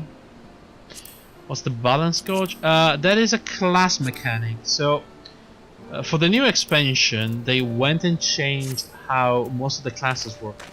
So this is how the red mage works. While you're using your spells, you are building black mana and white mana. Okay. So you have to kind of balance the two kinds of mana out by alternating the spell you're using. So if you're using the Thunder, generating black mana, and then you activate Verse Stone, which generates white mana.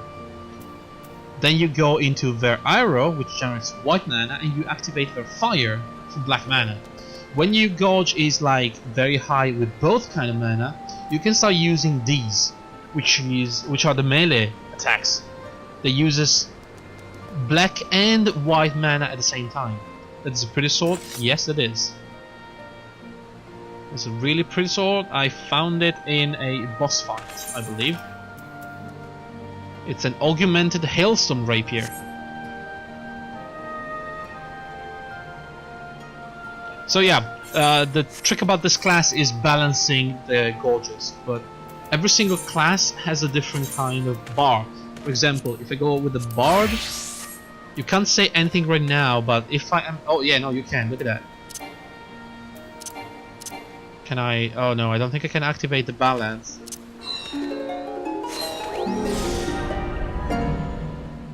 But you have like notes flowing through your musical sheet. And when you have enough, you unlock more bonuses. Which is really cool. The Samurai, for example, that's another one that I kind of remember, has this. So with your weapon skills, like this, you generate, like this generates a... what is it? Grants Ka. So if you do this combo, you unlock this. If you do this combo, you unlock this medallion. If you do the other combo, you unlock this medallion. When you have all three medallions, you can unleash a powerful attack with Chiton.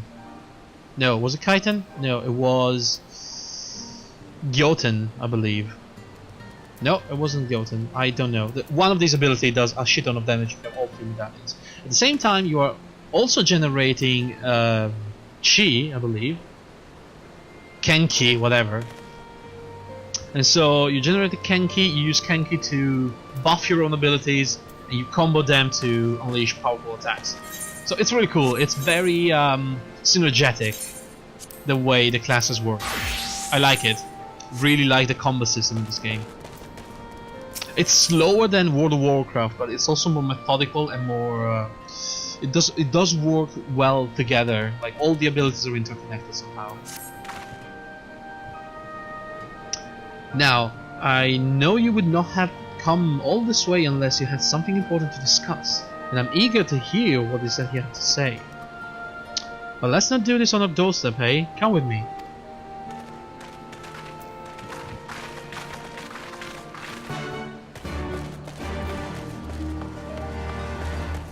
Me and my panda, my little panda friend. Oh, look at this! Oh, this is cool.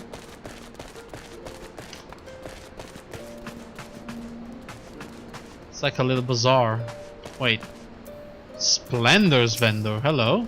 Forgive me, but we are not allowed to do business with you. Oh. Thank you very much.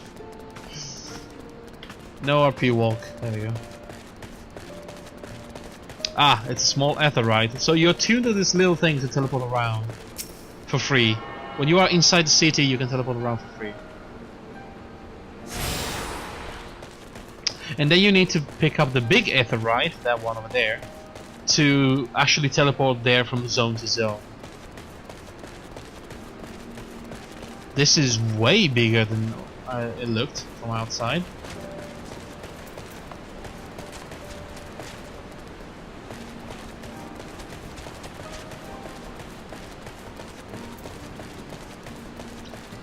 This entire area inside as well. Oh my god. The barber. Oh, yes, the barber. I mean, weren't like people in the old time called barbers even if they were like kind of medics? I kind of remember a movie. I thinned this tonic so many times a nail would do something to it. One way to make an incision here and here.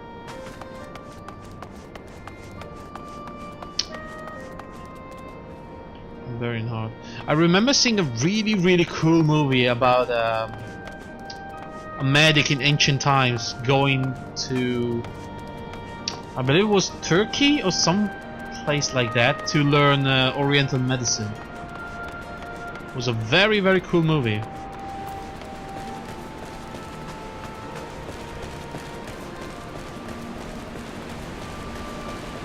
Oh man, the waterfall is... the proper waterfall is nice.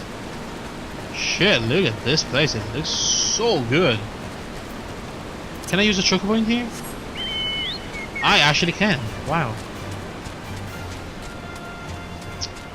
Yeah, do you know the movie that I'm talking about? I don't remember the name of the movie. I remember King Ben Kingsley, not King Bensley. Ben Kingsley was in it.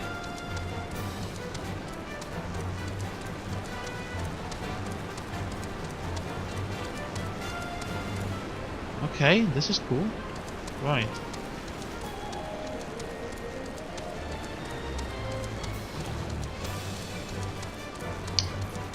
The chocobo theme. Yes, it's good, isn't it? Some things never change, no. I remember seeing a movie, but you know, they treat a soldier during war. Ah, I see.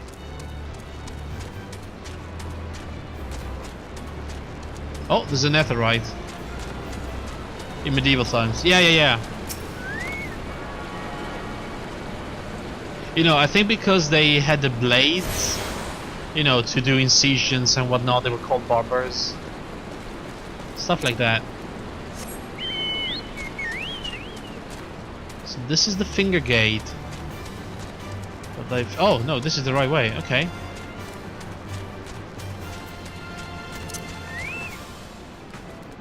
Oh, this guy. God, I really like to play the Dark Knight, but it's so hard to play, the tanks. Hey Conrad, so what's up?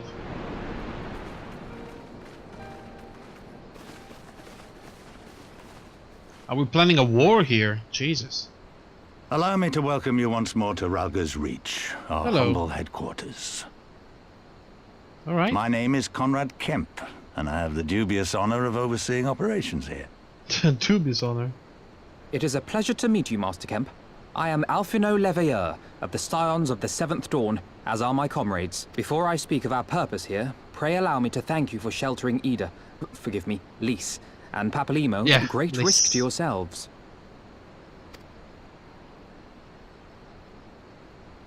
No, there's no need for that. They risked their necks for us enough times. 'Twas the least we could do.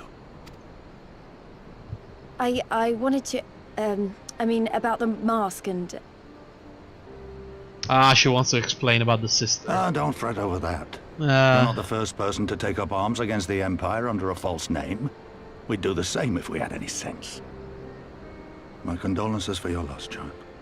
Aw, Papalimo. Papalimo laid down his life to save us, to give us a chance to make a better future for ourselves. I mean, for me, it's more impactful because Papalimo and Ida, they were the first actual character that I met in the game because of the city of origin that I choose. Off the keyboard. So I actually knew these people for a long time. Jeez. There will never be a better time to drive the Garleans from our lands. But we have to take the lead on this. We can't leave it to fanatics like Ilberd. You should press enter, like leave him in chat. I want to talk to Jax.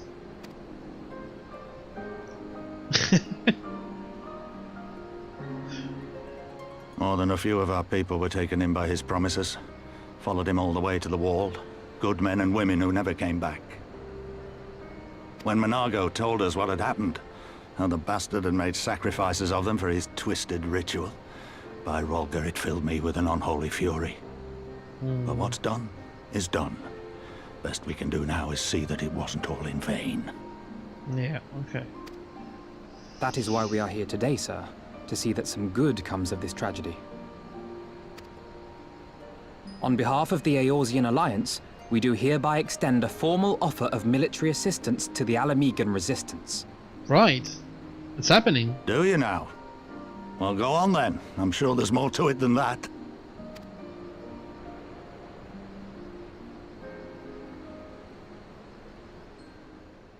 And so we explain the situation.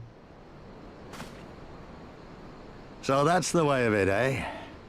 The Alliance, hoping to avoid a direct confrontation with the superior forces of the Empire, wishes to engage them by proxy with our vastly inferior ones. Well, if you say it like that, it sounds really bad. My comrades and I must confer on your proposal. A moment, if you please. Of course, Master Kemp. Take all the time you require. It sounds like, oh yeah, we don't really want to mess with the Empire, so we're gonna just, you know, give you a poke in the right direction. You're gonna do it for us. Oh, hey! I've learned Jolt too! An enhanced Jolt! You what? Level 62? How the fuck was I 61? How did that happen? Where are the skills? Oh, Jesus Christ, there we go. I don't know where my skill books... Oh, there it is. Okay, so we have Enhance the Jolt. Request Jolt to Jolt 2. What does it do? Jolt 2. Jolt. Cast, MP cost, recast. It's the same, but deals more damage. Okay, yeah. Alright. Cool. Oh, here we go. We have gear, guys. There was a way to see it. No. Try on. There we go. So this is what we're looking at, huh? That is the Gladiator Paladin. This is the Lancer helmet. Okay. Pugilist, Monk, and Samurai. They have this. Oh, it's actually not that bad.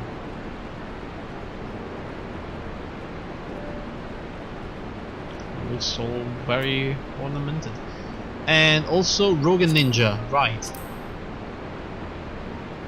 So what the fuck am I gonna do? This is nothing for me. There's nothing, absolutely nothing. I think I'm gonna keep it, keep some tanking gear on the side. Where are his nipples?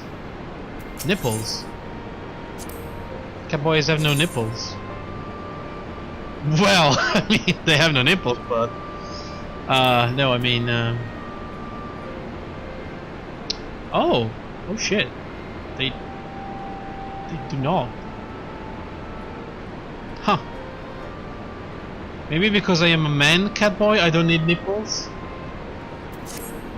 That's zoom.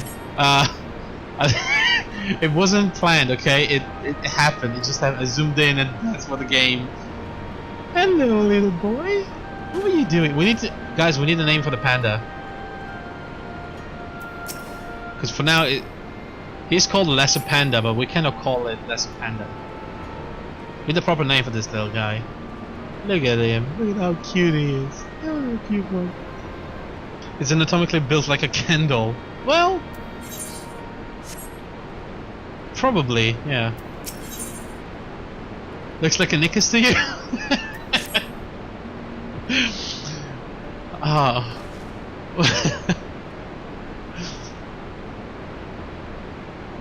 I would call it a little Ickus. Because you're Mr. Ickus. So it would seem we found ourselves with a surfeit of free time. Forgive me, you are free to look around Rogos Reach. In fact, I would encourage you to do so. I'll give you a better grasp of current circumstances. Thank you, Master Camp. I believe we will do just that. Alright. A husband who loves red pandas but he's asleep right now. Oh. Let's make most of this opportunity and assess the resistance capabilities. You can ask him for name suggestions. Pretty Bucko knows wherever he will, hey? Like the sound of that.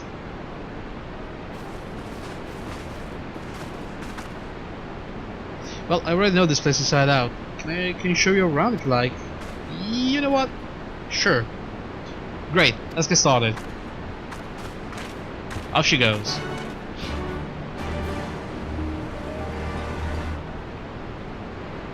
Isn't it confusing calling it Ickus though? Like you never know if I'm referring to you or the cat. The panda, sorry. Do we have other pets as well? Like, we know we have the little panda, right? But what else do we have? That is clearly the best one though. Ah, we have many pets. Okay.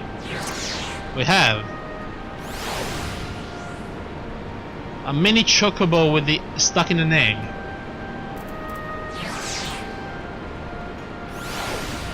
A mini chocobo with a helmet on.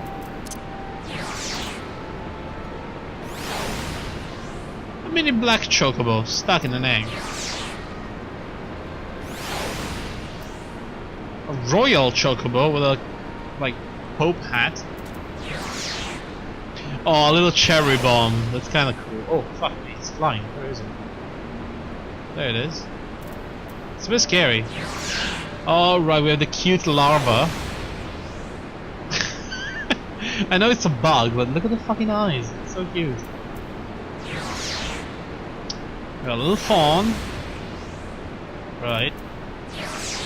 A dust bunny. These little guys are fucking amazing. They usually carry like fresher stuff to the nests. They're cute. A Pudgypuck. I have no idea what this is, but it's a little fat lizard. Great. We got a little buffalo. Cool. Beady eye, flying guy. Yeah. The fuck is a dodo? I mean, just by looking at them, you can tell why they're extinct, right? Look at this fucker.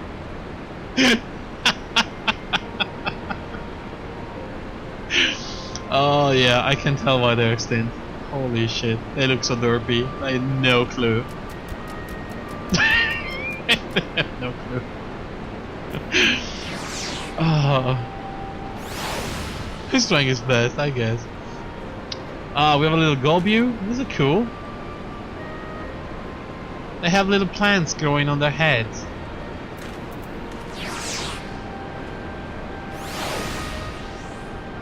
We have a little whatever that is. A parrot? That is not a parrot. That's a skinny parrot if I ever saw one. We have the Gallicat, right? The Gallikitten, sorry. Look at him, he flies. He's Batman. But a cat. It's a really cute one, this one. I think he also like stands on my shoulders.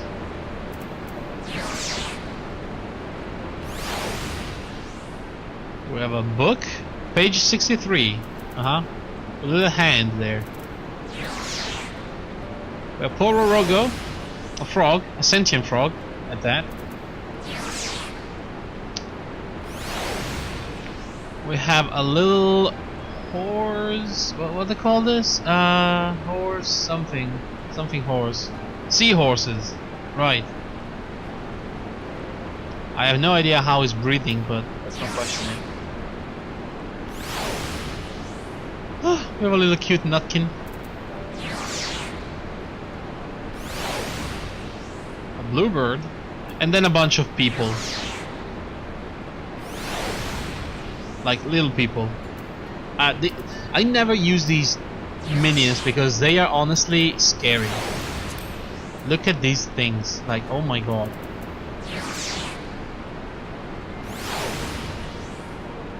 They upset me, like, oh, I don't like them. It's not creepy at all. I know, right? Look at that. I still look like a fucking doll. Those horror dolls. We have the dragon, Midgardsorm. Well, a manifestation of Midgardsorm. He also rests on my shoulders. We have the little puppets, soldiers, yeah, those are cool. An airship. For some reason. A ball. The accompaniment node. It's like a GLaDOS cube. Like a companion cube for the ball. We have a demon box. I got this for participating in a wedding. Yep, that's right. It's a box with legs. Something inside. And then we have a cursor pointing at me. Like, this is...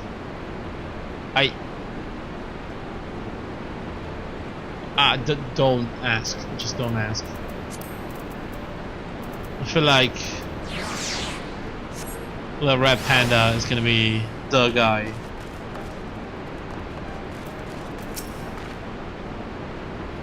It's amazing. I'll bet you think the resistance is mostly made up of Alamegan and Skylanders like me, but the truth is, we don't even account for half. It's like beginning Smash Bros. Kinda. We got Hellskull from all the way over to the spine in here, and plenty of Seekers of the Sun, like Nago. There's even some Beastmen's, well, Beastwomen's, I suppose, like that one over there. She's Ananta. They've been with us for a while now. Ananta. Oh my god, what the hell? Well, one of the smaller faction has, the rest won't have anything to do with us. We're no different from the Guardians to them. They keep to themselves, spending all the time crafting. Ananta make the most amazing jewelry, by the way. They use magics to twist metals and crystals into shapes you wouldn't believe. It's a pity people hardly ever get to see the works, but then most don't even know they exist. That's enough about them anyway. Let's take a closer look at the statue of Rollo, shall we? Okay. Guys, I feel like this is it for today, but let me just look at this. Holy shit. Snack lady. Well, damn. She has a huge sword and a very tiny tail. Like, how is she standing on the tiny serpent tail? I feel like she wouldn't be so tall. She just would stand. Didn't know I was into Lamias. No, I'm not into Lamias, and I'm not a furry. Like, they don't even have fur.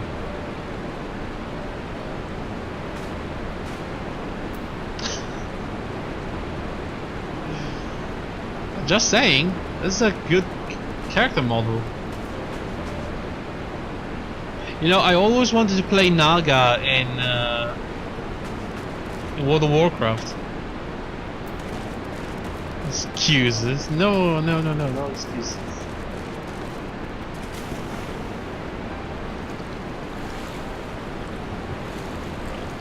A scaly?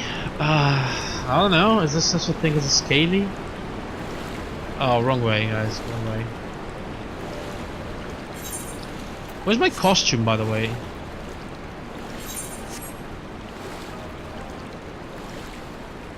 Is there such a thing as a scaly? I don't know. I'm not really into all of that. There's Catboy, has a panda, and mine's a snack lady, not a furry. I'm just weird, okay? Leave me alone.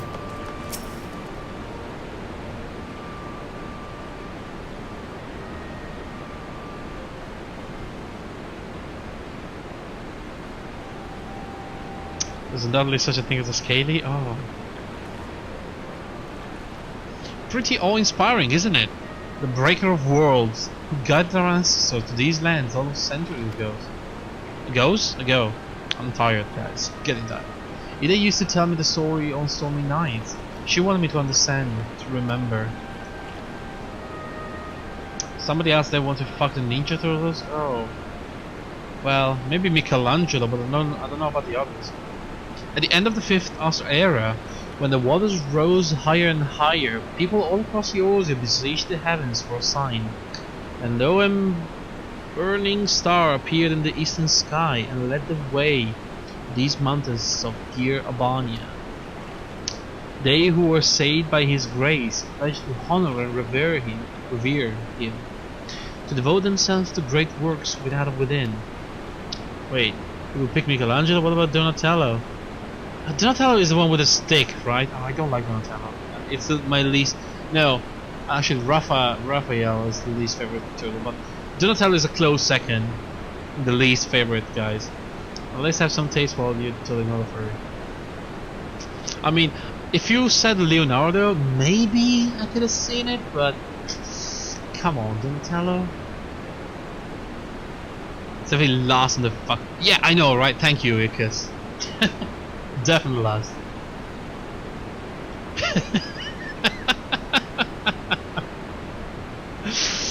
The storm of blood approaches fast. Hell's open, heavens weep, for no one soul doth fly beyond the measure of his reach.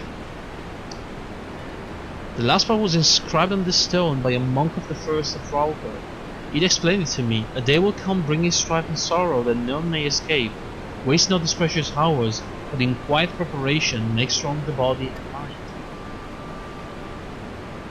I don't know if that storm of blood is finally upon us, but if it is, I have to believe that everything we've been through, everything that has led us to this point, will see us through the end, in the end. Sorry, that was a little bit melodramatic, wasn't it? Let's keep moving, shall we? Off to the infirmary. Right.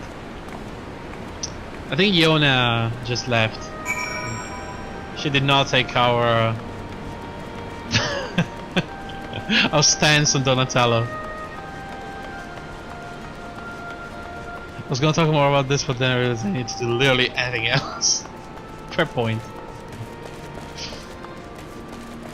Alright guys, it's getting late. I have some sleep to catch up to. I think we're gonna call it here, but I'm gonna come back to this tomorrow. Tomorrow? Oh, actually not tomorrow. It's Easter. I'm not gonna be home. On Monday. Yeah, Monday it is. Actually, it's Easter now here. Damn. Well, guys, thank you for watching. Happy Easter. Have a nice day tomorrow. Be happy. Do your thing. I'm gonna do mine. I'm gonna spend the day with the family, as always, as all the holidays. And I will see you on Monday. Yeah? Have a good day. Have a good night. Take care. Have a lovely day, and I'll see you. Alright? Alright, guys. Goodbye.